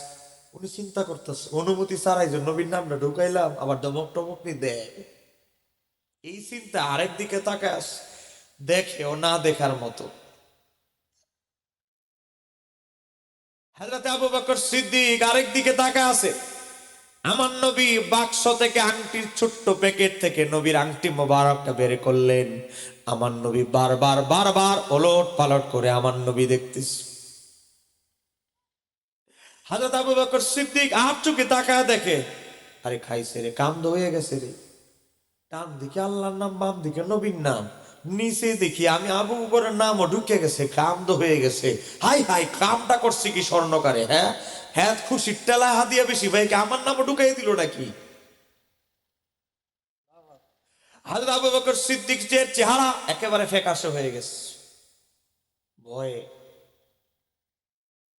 ইয়া রাসূলুল্লাহ, আমি আবু বকরের পিতা মাতা আপনার কদমে উৎসর্গিত হক নবী গো। আমি আবু বকরের এই দুঃসাহস নাই আপনার আংটি মোবারকে আমার নাম ঢুকায় দিব। ও নবী, আপনি যখন আপনার আংটি মোবারকটা আমাকে দিয়েছিলেন, রাস্তা দিয়ে আমি হাঁটতেছিলাম আর আমি ভাবতেছিলাম আমার আল্লাহ জান্নাতে, আমার আল্লাহ আরশে কুরসি লৌহে কলম জান্নাতের হুরদের মণিকোটায় আজানে ইকামাতে নামাজে প্রত্যেক জায়গায় আল্লাহ আপনাকে স্মরণ করেছে আল্লাহর সাথে।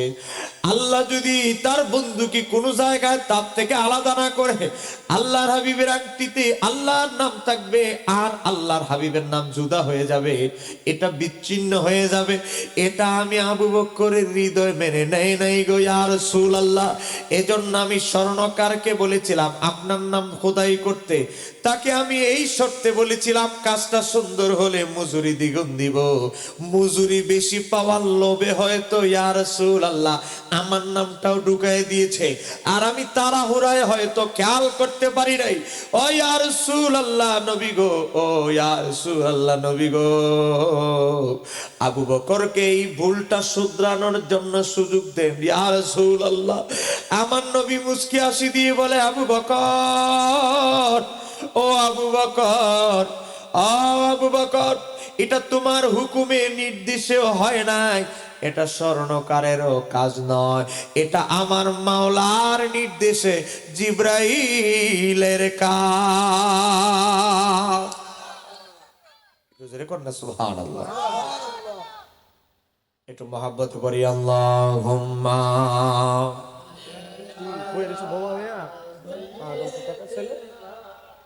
মাওলানা মুহাম্মদ ওয়া আলা আলিহি।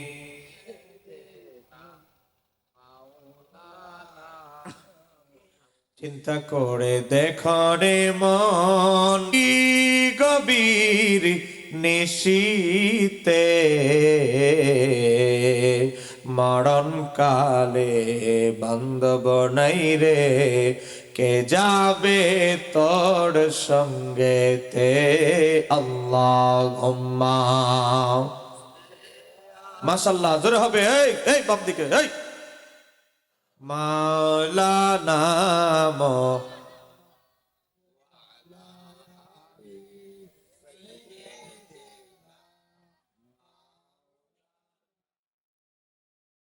মুহাব্বত আল্লাহুম্মা সাল্লি।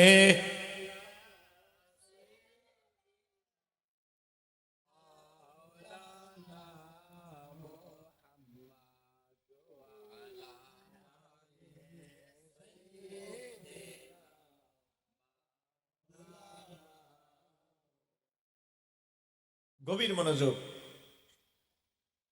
আমার নবীর সাথে আপনাদের কাছে আমি এখন প্রশ্ন করব, আপনারা বলেন আমার নবীর নাম যদি আল্লাহর নাম পাশ, আল্লাহর নামের পাশ থেকে আবু বকর সিদ্দিক না সরায়, এটাই যদি আবু বকরের ঈমান হয়, আল্লাহর পাশে নবীর নাম লেখলে শিরিক হবে না, এটা হলো গোলামি মোহাব্বত। একটু জোরে কন্যা সুবহানাল্লাহ। এখন আপনারা আমাকে উত্তর দেন, এখন আবু বকর সিদ্দিকের চাইতে কি এই কথিত আহলে হাদিস ওয়াহাবিরা ইসলাম বেশি বুঝে? কেউ ইসলামকে আবু বকর সিদ্দিকের চাইতে এরা ইসলাম বেশি বুঝে? মাওলা আলী শেরে খোদা থেকে তারা ইসলাম বেশি বুঝে? আজকে আজকে কিছুদিন আগে এক মৌলবী, কুয়াকাটার এক মৌলবী, মাওলানা, মাওলানা কইলে তো গোনা হইব, হাবিবুর রহমান মিসবা ওয়াজ করতেছে সুর দিয়া, মানুষের মতোই মানুষ দেখলেই শুধু মানুষ হয় না, ওয়াজ করতেছে। আমার নবীও দেখতে ঠিক আবু জাহেলের মতো ছিল। একটু জোরে কোন নাউজুবিল্লাহ, ইউটিউবে সার্চ দেন, আমার নবীও দেখতে পেলে আবু জাহেলের মতো আছে। কি মহিষবেরের আশেখ রাসূলদের ইমান কি ঠান্ডা হয়ে গেছে নাকি?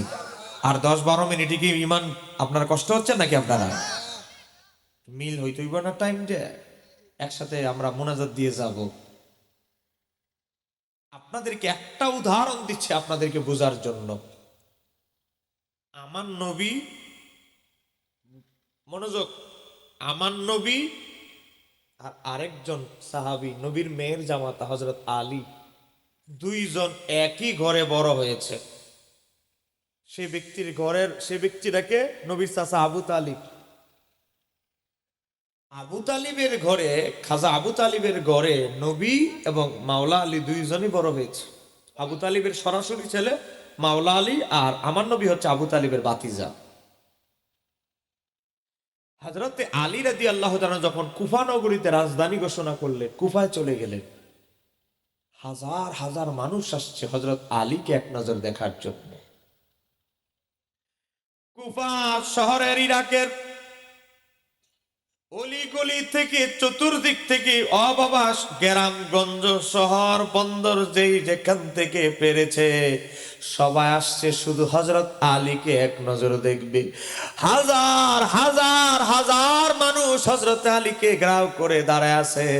হযরতে মাওলা আলীরে দেখতেছে, মাওলা আলীরে দেখতেছে আর বলতেছে, মাওলা আলী নবীর মেয়ের জামাতা, মাওলা আলী যদি এত সুন্দর হয়, না জানি আমার নবী কত সুন্দর ছিলেন। কুফার মানুষ প্রশ্ন করল,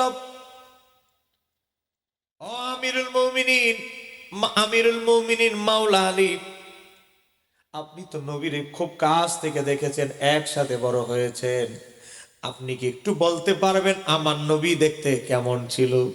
আমার নবী বলেছে, তিরমিজি, ও বাবা, মুস্তাদরাক আলা সহিহানের হাদিস, আমার নবী বলে, আমি ইলমের শহর, আনা মদিনাতুল ইলমি ওয়া আলিউন বাবুহা, আমি নবী ইলমের শহর আর আমার আলী হচ্ছে সেই শহরের দরজা। কিরে ভাই, রাগ করছেন নাকি আমার উপরে?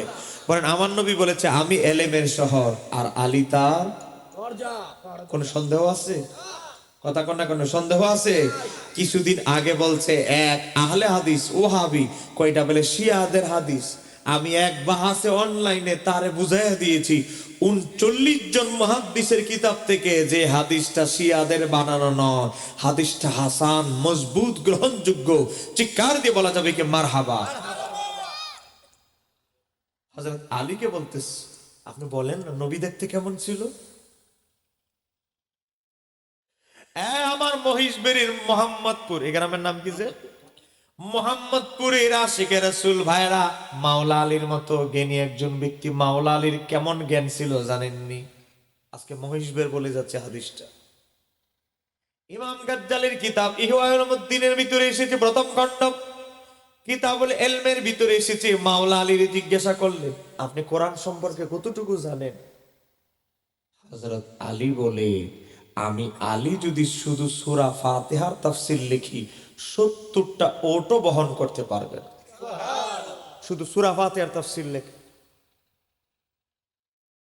সে হযরত আলী বলে, হে আমার ভক্তরা, মুসলমান ভাইয়েরা, আমি নবীর সৌন্দর্য বর্ণনা করার মতো জ্ঞান আমি আলীর হয় নাই। আমি এক লাইনে তোমাদেরকে বলে দিচ্ছি আমার নবীর শান ও আজমত, আমার নবী কেমন ছিলেন।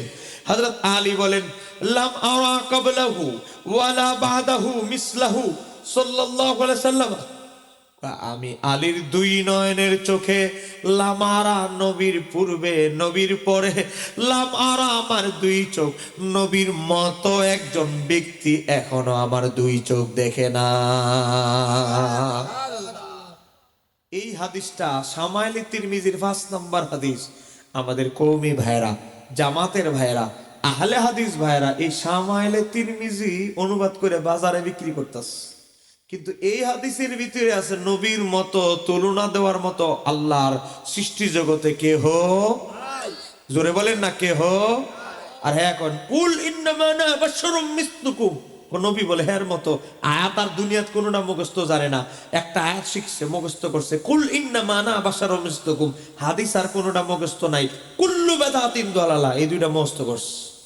কেউ ওয়াহাবি মাদ্রাসা ট্রেনিং দেওয়া হয়, কথা বলেন না কেন, ঠিক কি রে? হযরত আলী রাদিয়াল্লাহু তাআলা বলেন, নবীর মতো আমি আলী এখনো পর্যন্ত কাউকে দেখি নাই। আর দেড় বেটারি মৌলবীকে নবী বলে তার মতো, জোরে বলেন না নাউজুবিল্লাহ। আরেকটা হাদিস বলছি, কষ্ট পাচ্ছেন বাবারা? আমি হাদিসটা বলবো কেউ বাবারা রাগ করতেছেন নাকি? আমি আপনাদেরকে একটা ঘোষণা দিচ্ছি, সম্ভব হলে আমি মা বোনদের জন্য আর আপনাদের যারা বাচ্চা কাচ্চা অভিভাবক আছে তাদের জন্য বলবো, এই একটা বই আপনারা নেন, সম্ভব হলে নিবেন একটা বই। সহজ পদ্ধতিতে সহি নামাজ শিক্ষা। মুসলমানদের উপরে 5 ওয়াক্ত নামাজ কি নফল না ফরজ? কথা কন না।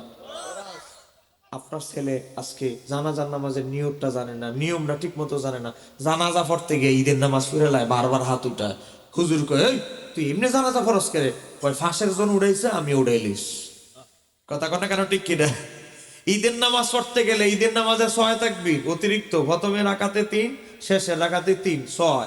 হ্যাঁ করে কি ফাঁসটা উড়াইলিস, ওই ফাঁসের জন্য এলো বলো হ্যাঁ উড়াইছে 5টা তাকবীর, হ্যাঁ 5টা দিয়েলিস। কারণ শিক্ষা মুসল্লি না তো ফাঁসের জন্য থেকে দেখা কেউ এমন অনেক মুসল্লি আছে না নাই? কথা বলে না কেন, আছে না নাই? গুরুত্বপূর্ণ একটা হাদিস বলবো আমি এখন, আমি চ্যালেঞ্জ করে বলি, মহিষ বেড়ে কোনোদিনই হাদিসটা কেউ বলে না, আমি বলে যাচ্ছি আপনাদেরকে, হৃদয়ে গেতে নিয়ে যান, কোনো ওয়াহাবি আপনাদের পথ নষ্ট করতে পারবে না। এই নামাজ শিক্ষা বই আছে 5 ওয়াক্ত নামাজ, কালেমা, উযু, গোসল, তায়াম্মুম। মহিলাদের অনেক মাসালা আছে, গোপন মাসালা, মাসিকের মাসালা, বাচ্চা ডেলিভারি হওয়ার পর অনেক সময় রক্ত ব্লাড যায়, অনেক মাসালা থাকে। অনেক মহিলারা বাচ্চার ডেলিভারি দিবে, গর্ভবতী, সূর্য গ্রহণ হয়ে গেছে, চন্দ্রগ্রহণ হয়ে গেছেন, কি নামাজ পড়বে জানে না। এই যুবক, যারা বিয়া করছো না, বিয়া তো করার লাগবে সামনে, বাসর ঘরে গিয়া 2 রাকাত নামাজ পড়তে হয়, যুবক জানে না, হুজুরে খালি ফোন দেয়, হুজুর নামাজটা যে ফরম নিয়মটা কয়ে দেন, নিয়মটা কয়ে দেন, হুজুর বাসর ঘরের নিয়মটা কয়ে দেন। খেতা কোন আছে না নাই? অন্তত আপনি এই বইটা নেন, এখানে আছে। একটু আগে যে ওই যে সাহাবী আবু মুআল্লাকের হাদিসটা বললাম, এটা 215 পৃষ্ঠা নামাজটা আছে, এই যে দেখেন 215 পৃষ্ঠা বড় করে দেওয়া আছে। এরপরে আসেন 266 পৃষ্ঠা, যাদের বাচ্চাদের স্মৃতিশক্তি ভালো না, ফললে মুখস্থ থাকে না, আপনাদের বাচ্চাদেরকে দুরূদটা পড়াবেন। কিনা না নিতে পারলে ছবি তুলে নিয়ে যান, আমার সেবা বন্ধ নাই, আমার সেবা মাগনা সেবা দিব, কোনো অসুবিধা নাই। 268 পৃষ্ঠা আছে, যারা ঋণগ্রস্ত তারা এই দুরূদ শরীফটা পড়বেন। একটা বই নিয়ে যান, 150 টাকা দাম। একটা বই আপনার বাচ্চা আছে, নাতি আছে, মেয়ে আছে, সবাই পড়তে পারবে। 150 টাকা এই বইটা বিক্রি করলে আমার 35 টাকা থেকে 39 টাকা লাভ হবে। এই 39 টাকা 35 টাকা আমি শিল্পপতি হব না, আপনার ছেলে নামাজটা শিখতে পারবে। দোয়ায় কুনুত, সামনের তারাবি নামাজের দোয়াটা, তারাবি নামাজটা কেমনে পড়বে শুদ্ধভাবে এটা শিখতে পারবে। অতএব চেষ্টা করবেন একটা নামাজ শিক্ষা বই আপনার পরিবারের ঘরের জন্য রেখে দিবেন, টেবিলে রাখবেন, সবাই পড়বে। কোরআন শরীফের পাশে রেখে দিবেন, সবাই পড়বে। আর এটা হলো ওয়াহাবিদের অ্যান্টিবায়োটিক। আহলে সুন্নাত ওয়াল জামাত কারা? আমরা যে সুন্নি, এখন ওয়াহাবিরাও দাবি শুরু করছে এরাও বলে আহলে সুন্নাত। ওরে বাপ রে, জামু কই, কোন দিক জামু কোন? এরাও কয় এরাও বলে আহলে সুন্নাত ওয়াল জামাত, কই যাইতাম কোন? এতদিন আমাদের আহলে সুন্নাত ওয়াল জামাতের নাম শুনে অ্যালার্জি খাইজানি হয়ে গেছে, এখন তারা বলে আহলে সুন্নাত ওয়াল জামাত তারাও নাকি তবারক নিয়ে আসেন, তবারক নিয়ে আসেন। এখানে আছে আহলে সুন্নাত ওয়াল জামাত আর নকল সুন্নি আর সঠিক সুন্নি কারা? সঠিক সুন্নি হতে হলে নবীর নূর মানতে হবে, নবী অতুলনীয় বাসার, নবীর এরপরে হাসরের ময়দানে নবী শাফাত করতে পারবে, নবীর ইয়া রাসূলুল্লাহ বলে ডাকা। আমরা নারায়ে রিসালাত, এরপর আমরা কি বলি? বলে নারায়ে রিসালাত, তারপরে কি বলি? ইয়া রাসূলুল্লাহ। আজকে একদল লোক বলে লিল্লাহি তাকবীর, এই কি ও আছে না নাই? হ্যাঁ হ্যাঁ, লিল্লাহি তাকবীরের লোক, এরপরে আর খুঁজে পায় না। এখানে দলিল দেওয়া আছে, নবীর সাহাবী আব্দুল্লাহ ইবনে ওমর তার পা অবশের মতো হয়ে গেছে, নবীর তাকবীর দিয়েছে, ইয়া মুহাম্মাদ ইয়া রাসূলুল্লাহ। ইমাম বুখারী আল-আদাবুল মুফরাদাতে নকল করেছে, এখানে হাদিস আছে। এরপর ইয়ামামার যুদ্ধে মুসলমানরা খ্রিস্টানদের বিরুদ্ধে যুদ্ধ করতেছে, যুদ্ধে মুসলমানরা পরাজিত হয়ে যাবে এমন অবস্থা, সাহাবীরা বলে নবীরে ডাকতে হবে, নবীরে ছাড়া উপায় নাই। সাহাবীরা বলতে লাগলো, ইয়া মুহাম্মাদা ইয়া রাসূলুল্লাহ ইয়া রাসূলুল্লাহ। আমার নবী রওজা মোবারক থেকে তাদের দিকে ফোকাস দিলেন, আর মুসলমানরা যুদ্ধে জয়লাভ করলো। জোরে কন্যা সুবহানাল্লাহ। ও সাহাবীরা দূর থেকে ইয়া রাসূলুল্লাহ স্লোগান দিলে, না জায়েজ, না জায়েজ না, সাহাবীদের জন্য জায়েজ, আমাদের জন্য শিরিক। হ্যাঁ, সাহাবীরা শিরিক বুঝে না, এই টুটু মোল্লায় বুঝে শিরিক। এখানে যাওয়া আছে জানাজার পরে দোয়া। একদল কয় জানাজার পরে বলে দোয়া নাই, জানাজাই তো দোয়া, আবার কি এর আবার জানাজার পরে দোয়া। 40 দিন অনুষ্ঠান, পিতা মাতার কদম বসি করা, এরপরে কি ঈদে মিলাদুন নবী, আজানের আগে সালাতু সালাম, নবীর নাম শুনে সুমু খাওয়া, নবী হায়াতুন নবী, নবী রহমাত লিল আলামিন, নবী হাজের নাজের নবী, নবী অদৃশ্য জ্ঞান মানে এলমে গায়েব জানে। ওয়াহাবি আর আমাদের পার্থক্য হচ্ছে এই আকীদাগুলো বই না, শিরোনামগুলো দিচ্ছি যেন ওয়াহাবি চিনতে পারেন। এই 45টা গুরুত্বপূর্ণ পার্থক্য এই বইয়ের ভিতরে দেওয়া আছে দলিলের আলোকে। সম্মানিত হাজিরিন, ওই যে দলিলটা বলছি, যেটা আপনাদের মহিষ বেড়ে কেউ হয়তো কোনোদিন বলে নাই, আমি বলে যাচ্ছি। এখন একটা রাষ্ট্রের সাথে আমেরিকার গুতাগুতি চলতেছে, এই রাষ্ট্রটার নাম হচ্ছে ইরান। কারো সম্ভব হলে 150 টাকা দিয়ে একটা নামাজ শিক্ষা বই ঘরে রাখবেন, একটা আকীদার বই রাখবেন ওয়াহাবিদের সাথে ফাইট করতে, অন্তত না হলে একটা নামাজ শিক্ষা বই রাখবেন। আমাদের মা বোনেরা, আকীদা না, আমাদের মা বোনেরা, আপনারা এই এলাকা গ্রামগঞ্জে এলাকা তো লাইব্রেরি নাই, বই পাওয়া যায় না, সঠিক বইটা সামনে সবে বরাত আসতেছে। আমাদের মা বোনদেরকে বলবো, ডিম বেচার টিয়ার থেকে 2 আলি 1 আলি ডিমের টিয়া খরচ করে একটা নামাজ শিক্ষা বই রেখে দেন, নাহলে একটা রাতা মুরগা বিক্রি করার টিয়া খরচ করে নিয়ত করে মোটামুটি 2টা বই রেখে দেন।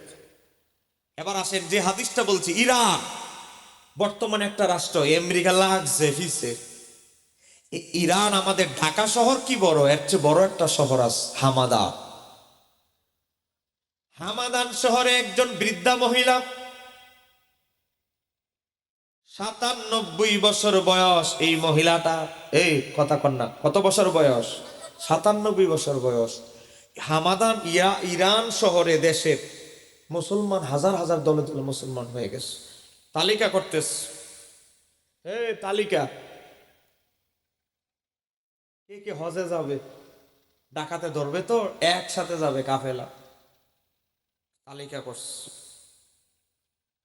তালিকা করছে 97 বছরের একজন বৃদ্ধা মহিলা। সে ছেলেদেরকে বলে, নাতিদেরকে বলে, কিরে আমার নাম কো, তালিকার মাঝে আমার নাম নাই কে? তোরা নবীরে দেখবি, আমি কি নবীরে দেখবো না? একটু যেরকম না ইয়া রাসূলুল্লাহ। ভালোবাসা এটা বৃদ্ধা আর যুবক আর যুবতীর মাঝে নাই। ওই মহিলার ছেলেরা বলে, নাতিরা বলে, দাদি তোমার 100 বছর হায়াত, 97 বছর শেষ, 98 বছর তোমার হায়াত বছর রানিং চলে। এই গাতা গোতা গর্ত, এত ভাঙ্গা রাস্তা দিয়ে উঠ দিয়া গোড়া দিয়া গেলে তুমি নড়াচড়া করতে করতে তোমার হাড্ডিগুলো বাঁকা হয়ে যাবে, তুমি রাস্তায় ব্যথায় মারা যাবে। ও আমার আম্মা জান, আমরা যখন মক্কায় বিদায় হজে, মক্কায় নবীর সাথে হজ করতে গিয়ে নবীর সাথে যখন দেখা হবে, দিদার হবে, রাসূলুল্লাহর দরবারে গিয়ে তোমার পক্ষ থেকে দোয়া চাইবো, নবীরে বলবো তোমার জন্য যেন দোয়া করে, দোয়া করে। এই মহিলা প্যান্ডেল আছে, তোমার জন্য যেন দোয়া করে। মহিলা এত কঠোর, ভাই আমার বুঝ দিতে হইব না, তক ফেটে আমার জন্ম হয়েছে না, আমার ফেটে তোদের জন্ম রে। হ্যাঁ, আমি যাবই যাব, আমি নবীরে দেখবই দেখবো। একটু জোরে বলেন না ইয়া রাসূলুল্লাহ। ছেলেরা নাতিরা দেখতেছে, মারে থামানোই যাইতেছে না। ছেলেরা নাতির একটা পরিকল্পনা করলো, রাত্রে বেলা রওনা দিয়ে রাত্রে বেলা রওনা দিয়ে ফেলেছে। সকাল যখন হলো, ওই মহিষী মহিলা 98 বছর রানিং, ওই মহিলা উকি ঝুঁকি দিয়ে দেখে, কি রে এই ঘটনা কি, আমার ছেলে রাখো নাতি রাখো গর্দি খালি, উনি বুঝে ফেলেছে ছেলেরা নাতিরা হজে চলে গেছে, ওনাকে ফেলি। রাত্রে বেলা সুপি সুপি বাচ্চা মারা গেলে যেভাবে মানুষ, একটা মা যেভাবে কান্নাকাটি করে, ওই বৃদ্ধা মহিলা নবীর সুখে কান্নাকাটি করতে লাগলো, হাউ মাউ করে কান্নাকাটি করতে লাগলো। আমার ছেলেরা আমারে ফেলে চলে গেল, আমি নবীরে শুধু নবীরেই তো দেখতে চাইছি, আমি আমার ছেলেদের কাছে কিছুই তো চাই নাই। আমার ছেলেরা আমারে ফেলে চলে গেল, আমার ছেলেরা আমারে ফেলে চলে গেল। কিছুক্ষণ কান্নাকাটির পরে অনেক মানুষ জড়ো হয়ে গেছে। কি বলবো, আপনি কাঁদতেছেন কেন? সবাই বলে এই মহিলা নবীরে কত ভালোবাসে, নবীরে না দেখে নবীরে দেখার জন্য কান্নাকাটি করতেছে। আমার মহিবের আশিক রাসূল ভাইরা, নবীর মহব্বতের কত মূল্য দেখেন। আমি আজকে আপনাদেরকে একটা উদাহরণ দিয়ে যাচ্ছি। কিছুক্ষণ পরে ওই মহিষী মহিলা কান্না বন্ধ করে ফেললেন। না, এখনো তো চান্স হারাই নাই, এখনো তো সময় আছে, এখনো তো চাইলে আমি যেতে পারবো। কেমনে যাব?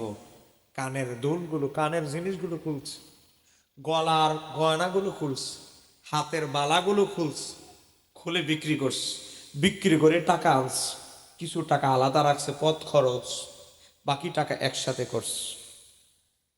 ইরানের দুইজন সৈন্যকে ডাকলেন, শক্তিশালী, তালোয়ার চালাইতে জানে, পালোয়ান। চাচি আমাদেরকে নাকি ডাকছেন আপনি? হ্যাঁ। এই যে টাকা পয়সা গুলো সব তোমাদের? আমাদের দুইজনকে এত টিয়া দিতেছেন, ঘটনা কি?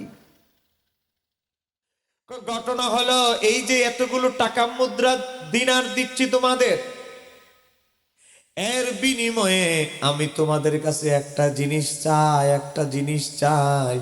সেটা হলো হজের সময় এসে গেছে, আমারে মক্কায় পৌঁছায়া দিবা, আমার নবীর সাথে আমার দিদার করায়া দিবা, কাফনের কাপড় সাথে। আমি যদি রাস্তায় মারা যাই, কবর দিয়া দিবা, দুইজন গর্ত করে জানাজা পড়ে। আর আমি যদি বেঁচে থাকি, মক্কায় গিয়ে আমার নবীর দরবারে আমারে পৌঁছায়া দিবা। এরপরে দায়িত্ব শেষ। আমার ছেলেরা ওখানে আছে, নাতিরা আছে, তারা আমারে নিয়ে আসবে বাচ্চা থাকলে। যত এটা আছে সব টেয়া তোমাদের, সব টাকা তোমাদের। ভালো একটা আপনি দায়িত্ব দিচ্ছেন, টেয়া লাগবো না। না, এই মাগনা কাজকে বিশ্বাসী না, মাগনায় বিশ্বাসী না। এই মহিষী মহিলা রওনা দিয়েছেন, বলেন কারে দেখতে? কি খালি স্টেজের মুরব্বীরা কথা কইতেছে, বুঝতে পারছি। এই তবারক লই, তবারকের গন্ধ না হইলে আর ওয়াজ আর এখন।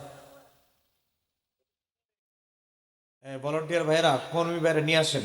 না, 12:30 বেজে গেছে, প্রায় 1 ঘন্টা 40 মিনিট হয়ে গেছে। গভীরভাবে লক্ষ্য করেন, মনোযোগ দিয়ে শোনেন। খালি ওয়াজ শুনলে হবে না, ওয়াজ থেকে শিক্ষা পয়েন্ট নিয়ে যেতে হবে। চাচি আপনি এত ভালো মহৎ উদ্দেশ্যে আমাদের ডাকছেন, আমরা এতই খুশি। না, মাগনা কাজে আমি নাই, এই সব টাকা তোমাদের। শুধু আমারে মক্কায় নিয়ে যাইবা, আমার নবীর দরবারে আমার একটু পৌঁছায় দিবা। আমার নবীরে আমি শুধু দেখবো, হজ করতে পারি আর না পারি বাচ্চা থাকলে। রওনা দিয়েছেন দুইজন সিপাহ সালার নিয়ে। খবর আসলো রাস্তায় ছেলেদের কাছে, নাতিদের কাছে, এই শুনছো? কি তোমার আম্মা তো আইতাছে, এই তোর দাদি তো আইতাছে। কি কও? উনি একা একা কেমনে আসতেছে? টিয়া স্বর্ণ গয়না যা আছে বিক্রি করে নবীরে দেখার জন্য রওনা দিয়ে দিয়েছে। চিৎকার দিয়ে বলা যাবে কি, ইয়া রাসূলুল্লাহ। ছেলেরা নাতিরা তাবু স্থগিত রাখলেন, সফর বিলম্ব করলেন, মারে নিয়া মক্কায় পৌঁছে গেলেন, সময় কম। আমার নবী এই মহিলার সাক্ষাৎ নিয়ে আমার নবী এত বেশি খুশি হয়ে গেলেন। আমার নবী বললেন, মহিষী মহিলা, জীবনের পরোয়া না করে, মৃত্যুর পরোয়া না করে আমি রাসূলকে দেখার জন্য তুমি চলে এসেছো, আপনি চলে এসেছেন। আমি রাসূল আপনার জন্য দোয়া করতেছি। আমার নবীর তখন 9 জন বিবি ছিল। এই কথা কর, কয়জন? আমার নবীর বিবিদেরকে বলে, ও আমার বিবিরা, সমস্ত মুসলিম নারীরা তোমাদের খেদমত করে, আর আমি রাসূলুল্লাহ তোমাদেরকে হুকুম দিচ্ছি, তোমরা আমার 9 জন বিবিরা এই মহিলার খেদমত করো। সে নিজের জীবনের পরোয়া না করে আমি রাসূলকে দেখার জন্য নিজের গয়না কাটি সব বিক্রি করে, নিজের মৃত্যুর পরোয়া না করে এই ইরানের হামাদান শহর থেকে চলে এসেছে। চিৎকার দিয়ে বলা যাবে কি ইয়া রাসূলুল্লাহ? আর একটু জোরে বলেন না ইয়া রাসূলুল্লাহ। চিন্তা করছে নবীর বিবিদের খেদমত করে সমস্ত মুসলিম নারীরা, আর আমার নবীর বিবিরা ওই মহিলাকে ওজুর পানি আগায় দিতেন, খেদমত করেছেন। নবীর পাশাপাশি রেখে 1.25 লক্ষ মানুষ বিদায় হজ করছে, আমার নবীর পাশাপাশি থেকে হজ আদায় করেছে। একটু জোরে বলা যাবে কি সুবহানাল্লাহ? হজ শেষ, বলেন কি শেষ? বিদায় হজ শেষ। মহিলা কই ইয়া রাসূলুল্লাহ, আমি যে শরীরের কন্ডিশন, রাস্তাঘাট যে ভাঙ্গা, আমি মারা যাব, আমি আর যাব না নিজের দেশে। আমার নবী বলেন, তুমি এত ভয় পাচ্ছ কেন? তোমার মরণ এত সহজে না, তুমি তোমার দেশে যাওয়ার পরে আরো 5 বছর জীবিত থাকবে। সুবহানাল্লাহ। আর একটু আস্তে কর। তুমি চিন্তা করতেছ কেন? ঠিকই মহিলা নিজের দেশে চলে গেলে। মনোযোগ দিয়ে এবার আসল ঘটনা করতেছে।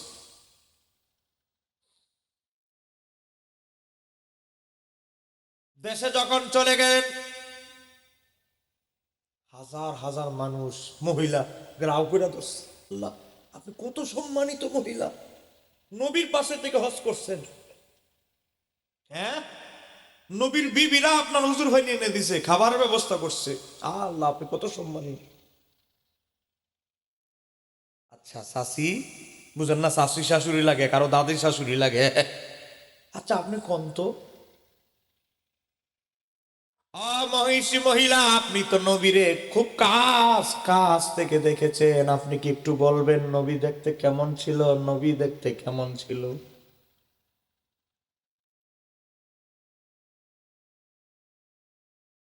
97 বছরের বৃদ্ধা মহিলা উত্তর দেয়, আমি একজন মূর্খ মানুষ, গুছায়া কথা বলতে জানি না। নবীর সৌন্দর্য আমি মূর্খ, কি তুলে ধরবো, কি তুলে ধরবো? আমি এক লাইনে আমার নবীর তুলনা, নবীর সৌন্দর্য তুলে ধরছি। এই বৃদ্ধা মহিলা বলেন, শুনে রাখো এই ইরানের মানুষ, কাল কামারি লাইলাতুল বদরি, পূর্ণিমার চাঁদ তোমরা দেখেছো? পূর্ণিমার চাঁদ কি সুন্দর, আমার নবী পূর্ণিমার চাঁদের চাইতে বহু গুণে সুন্দর। এরপরে বলে লাম আরা কাবলাহু ওয়ালা বাদাহু মিসলাহু, আমি 97 বছর বয়স, দুনিয়ায় আমি নবীর 30-35 বছর আগে আমার জন্ম। আমার এই 97-98 বছর বয়সে নবীর মতো লামারা, নবীর মতো কোন ব্যক্তি আমার 2 চোখে আমি এখনো দেখি না। হাদিস ইমাম বাইহাকি দালাল অনুবাদ প্রথম খণ্ড 199 পৃষ্ঠা বর্ণনা করেছে। আপনারা বলেন, আমাকে বলেন, যিনি নবীর এত কাছ থেকে দেখলো, মাওলা আলী, যেই মহিষী মহিলা নবীর পাশ থেকে হজ করলো, তারা বলে নবীর মতো কেউ নাই। কথা কর না, নবীর মতো কেউ। আর দের বেটারি মলিবি কর নবী হের মতো। কথা কন, হের কি ইমান আসেনি? এই এজিদ পন্থী মৌলবীদের কি ইমান আছে? কথা কন না কেন, ইমান আছে।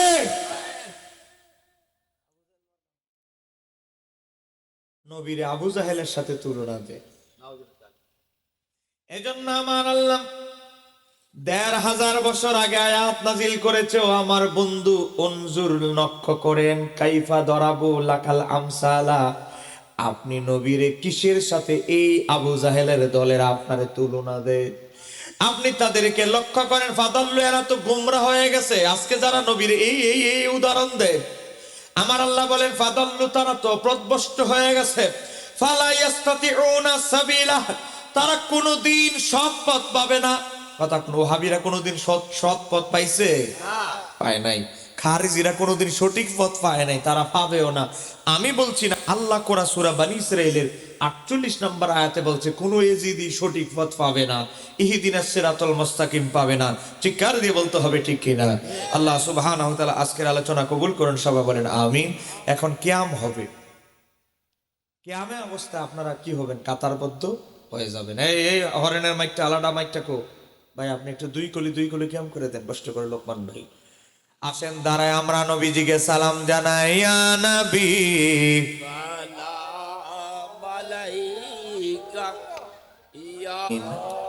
দ্রুত, আরো দুইজন লোক যান, দ্রুত দিয়ে দেন।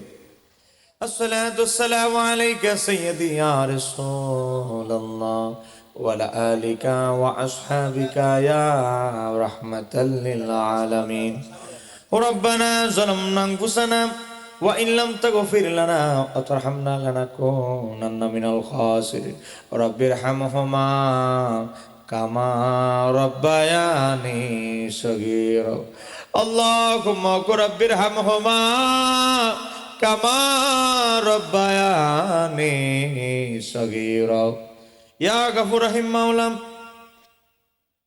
তোমার হাবিবকে জিজ্ঞাসা করা হয়েছিল কোন সময়ের দোয়া মাওলা তুমি দ্রুত কবুল করো। তোমার বন্ধু বলেছে জাওফুল লাইলিল আখির, রাতের শেষ ভাগের দোয়া। তোমার বন্ধু বলেছে ওয়াদুবুরুস সালাওয়াতিল মাকতুবাত, ফরজ নামাজের পরবর্তী দোয়া। অমনিব, রাতের শেষ ভাগে 1টা বাজে তোমার শাহী দরবারে 2 কানা হাত বাড়িয়ে দিয়েছি। আমাদের প্রত্যেকের মোনাজাত তোমার শাহী দরবারে কবুল করে নাও। আল্লাহ বাদ আসর থেকে, বাদ মাগরিব থেকে শুরু করে এখন পর্যন্ত যত ওয়াজ নসিহত জিকির আজবার তাসবিহ তাহলিল মিলাদ ক্যাম্প তবারক থেকে শুরু করে যা আয়োজন হয়েছে, আল্লাহ যা আদায় করেছি, আল্লাহ প্রত্যেকটা আদায় তোমার শাহী দরবারে কবুল আর মঞ্জুর করে নাও। আল্লাহ আমাদের ভুল ত্রুটিগুলো মাফ করে দিয়ে আমাদের হাদিয়া ফাজাইল কারণ লক্ষ কোটি গুণে বর্তিত করে আকাই নান্দার তাজেদারে মদিনা হায়াতুন নবী জিন্দা নবীর নুরানি কদম মোবারককে কবুল করে নাও। আল্লাহ আল্লাহ বিশেষ করে দয়াল নবীর আহলে বাইত, আল্লাহ পাক পঞ্জাতন খোলাফায়ে রাশিদিন উম্মাহাতুল মুমিনিন, আল্লাহ নবীর সমস্ত বিবি, সমস্ত খোলাফায়ে রাশিদিনদের মাজারে পৌঁছায় দাও। আল্লাহ যত আওলাদে রাসূল রয়েছে, আল্লাহ তাবি 4 তরিকার 4 ইমাম, 4 মাযহাবের 4 ইমাম, সিয়াসির 4 ইমাম, হাদিসের ইমাম, ফিকহের ইমাম, আকাইদের ইমাম, যারা যে যেখানে শহীদ প্রত্যেকের মাজারে পৌঁছায় দাও। আল্লাহ খাস করে এই মহিষবের গ্রামে তোমার এক বন্ধু শহীদ, আল্লাহ আল্লাহ আমাদের হিন্দু হুজুর আওলাদে রাসূল, আল্লাহ আল্লাহ তোমার বন্ধু শহীদ, আল্লাহ আমাদের প্রত্যেকের দোয়া সালাম নজরানা আল্লাহ আল্লাহ তোমার বন্ধুর মাজারে পাকে কবুল করে নাও। আল্লাহ তোমার বন্ধু রুহানি ফয়েজ ও বরকত আমাদের প্রত্যেকের সিনার মাঝে দান করে দাও। আল্লাহ ওনার সত্যিকারী উত্তরসূরি আমরা হতে পারি সেই তৌফিক দান করে দাও। আল্লাহ ওনার উত্তরসূরি যেন এই এলাকাবাসী ওনাকে সঠিকভাবে ফলো করতে পারে, তাজিম করতে পারে সেই তৌফিক দান করো। আল্লাহ বিশেষ করে আল্লাহ এই নাসিরনগরের নিচে আল্লাহ মিরান শাহ রহমতুল্লাহ তাতারি রহমতুল্লাহ শাহিদ, আল্লাহ ওনার রুহানি পাকে বকশিশ করে দাও। আল্লাহ বামনবাড়িয়ার জমিনের নিচে বাংলার জমিনে যত ওলি আব্দাল গাউস কুতুব নূকাব নজাব আরব বিল্লাহ শাহিদ প্রত্যেকের মাঝে পৌঁছে দাও। আল্লাহ এই মহিষবের মোহাম্মদপুর গ্রামের জমিনের নিচে যত মৃত ব্যক্তিরা কবর দেশে শাহিদ আছে, তারা হা করে তাকায় আছে, আমরা তাদের জন্য দোয়া করব, তাদের মাগফিরাতের জন্য দোয়া করব। আল্লাহ আমাদের আত্মীয় স্বজন, মা বাবা, দাদা দাদি, আল্লাহ প্রত্যেকের কবরের আযাব তুমি মাফ করে দাও। আল্লাহ এই গ্রামের জমিনের নিচে যত মৃত ব্যক্তিরা শাহিদ আছে প্রত্যেকের কবর আযাব মাফ করে দাও। আল্লাহ আল্লাহ আমাদের জীবনের গুনাহগুলো মাফ করে দাও। আল্লাহ আজকের তওবা আস্তাগফিরুল্লাহকে তওবাতুন নসুহা হিসেবে কবুল করে অতীতের গুনাহগুলো তুমি মাওলা মাফ করে দাও। আল্লাহ বিশেষ করে আমি শুনেছি আমাদের সভাপতি হুজুর আমার আঙ্কেল বললেন অনেকে প্রবাস থেকে সহযোগিতার হাত প্রসারিত করেছে। আল্লাহ বিদেশ থেকে যারা টাকা পয়সা দিয়ে আল্লাহ অর্থনৈতিকভাবে আল্লাহ হাদিয়া পাঠিয়ে সহযোগিতার হাত প্রসারিত করেছে, আল্লাহ প্রত্যেকের সহযোগিতা তোমার শাহী দরবারে কবুল করে দাও। আল্লাহ আগামীতে আরো বেশি বেশি দান সৎকা বেশি বেশি করতে পারে সেই তৌফিক দান করে দাও। আল্লাহ দেশ থেকে যারা টাকা পয়সা দিয়ে 1 টাকা দিয়ে বুদ্ধি দিয়ে শ্রম দিয়ে পরামর্শ দিয়ে যারা যেভাবে সহযোগিতার হাত প্রসারিত করেছে প্রত্যেকের সহযোগিতা তোমার শাহী দরবারে কবুল আর মঞ্জুর করে নাও। আল্লাহ বিশেষ করে আমাদের অনেক ছোট বাচ্চারা মাদ্রাসায় পড়ে, তারা মাহফিল এসেছে, তাদেরকে আলেমে রব্বানি দেশ বরণ আলেম হওয়ার তৌফিক দান করো। মহিলারা এসেছে, তাদেরকে স্বামীর খেদমত করার, শ্বশুর শাশুড়ি খেদমত করার তৌফিক দান করো। আল্লাহ আমাদের যুবকদেরকে আল্লাহ মহিলা মাদ্রাসা, হ্যাঁ মহিলা মাদ্রাসাকে তুমি কবুল আর মঞ্জুর করো। সৌটি গেলমে দিন শিখতে পারে শিক্ষকদেরকে সেই দরজ দেওয়ার, আর শিক্ষার্থীদেরকে সেই ধরনের এলেম শিক্ষা গ্রহণের তৌফিক দান করো। আমার ভাই এত কোনো লম্বা সময় ওয়াজ করেছে মাওলানা লোকমান সাহেব, আল্লাহ লোকমান হোসেন ফারুকি ভাইয়ের হায়াতে আমলে বরকত দান করো। সভাপতি সাহেব সহ এখানে অনেক সহসভাপতি যারা অতিথিবৃন্দ আছে তাদের হায়াতের মধ্যে বরকত দান করো। আল্লাহ বিশেষ করে আমাদের মুরব্বীরা অনেকে দেখছি আল্লাহ মাহফিলে উপস্থিত, আল্লাহ মুরব্বীদের হায়াতের মধ্যে বরকত দান করো। আল্লাহ অনেক মহিলা মুরব্বীরা আছে তাদের হায়াতের মধ্যে বরকত দান করো। আল্লাহ বিভিন্ন জায়গায় গেলে বলে হুজুর আমার আম্মার ফুসফুসের সমস্যা, কারো কিডনি, কারো ডায়াবেটিস, কারো হাঁটুতে সমস্যা, কারো কোমরের সমস্যা, আল্লাহ কত জটিল জটিল রোগ। আল্লাহ তোমার হাবিবের মেরাজের চাঁদের উসিলায় আমাদের প্রত্যেকের পরিবার থেকে জটিল জটিল রোগগুলো দূর করে দাও। আল্লাহ আগামী বছর এই মাহফিলকে আরো বড় সড়ভাবে ইন্তজাম করতে পারে সেই তৌফিক দান করে দাও। আল্লাহ আমার কমিটির যুবক ভাইদেরকে ইমাম হোসাইনের উত্তরসূরি হওয়ার তৌফিক দান করো। এ টু জেড যত আলোচনা হয়েছে তার উপর ঈমান আকীদা মজবুত রেখে আমল করার তৌফিক দান করো। আল্লাহ এই তবারককে আমাদের রোগীর শিফা হিসেবে কবুল করে নাও। আল্লাহ আমাদের প্রবাসীরা যারা আছে তারা যেন আগামীতে আরো বেশি বেশি দান সৎকার করতে পারে। আল্লাহ প্রবাসীরা যেন এলাকার উন্নয়নের কাজ করতে পারে সেই তৌফিক দান করে দাও। আল্লাহ সামনে নির্বাচন এমন একজন রাষ্ট্রনায়ক দান করো যে দেশ এবং দেশের মাটিকে ভালোবাসে এমন ব্যক্তিকে আমাদেরকে, আল্লাহ এমন ব্যক্তিকে আমাদের রাষ্ট্রনায়ক দান করো। আল্লাহ যেই দিন জীবনের শেষ ঘন্টা বেজে যাবে, মালাকুল মাউত আজরাইল আলাইহিস সালাম আমাদের সামনে এসে যাবে, সে কঠিন ইমানি পরীক্ষার সময় তোমার হাবিবীর নুরানি চেহারা নোয়ার আমাদের সামনে উদ্ভাসিত করে দি, কলবে জবানে একসাথে জারি করে দি বিহাক্কি লা ইলাহা ইল্লাল্লাহু মুহাম্মাদুর রাসূলুল্লাহ সাল্লাল্লাহু আলাইহি ওয়াসাল্লাম।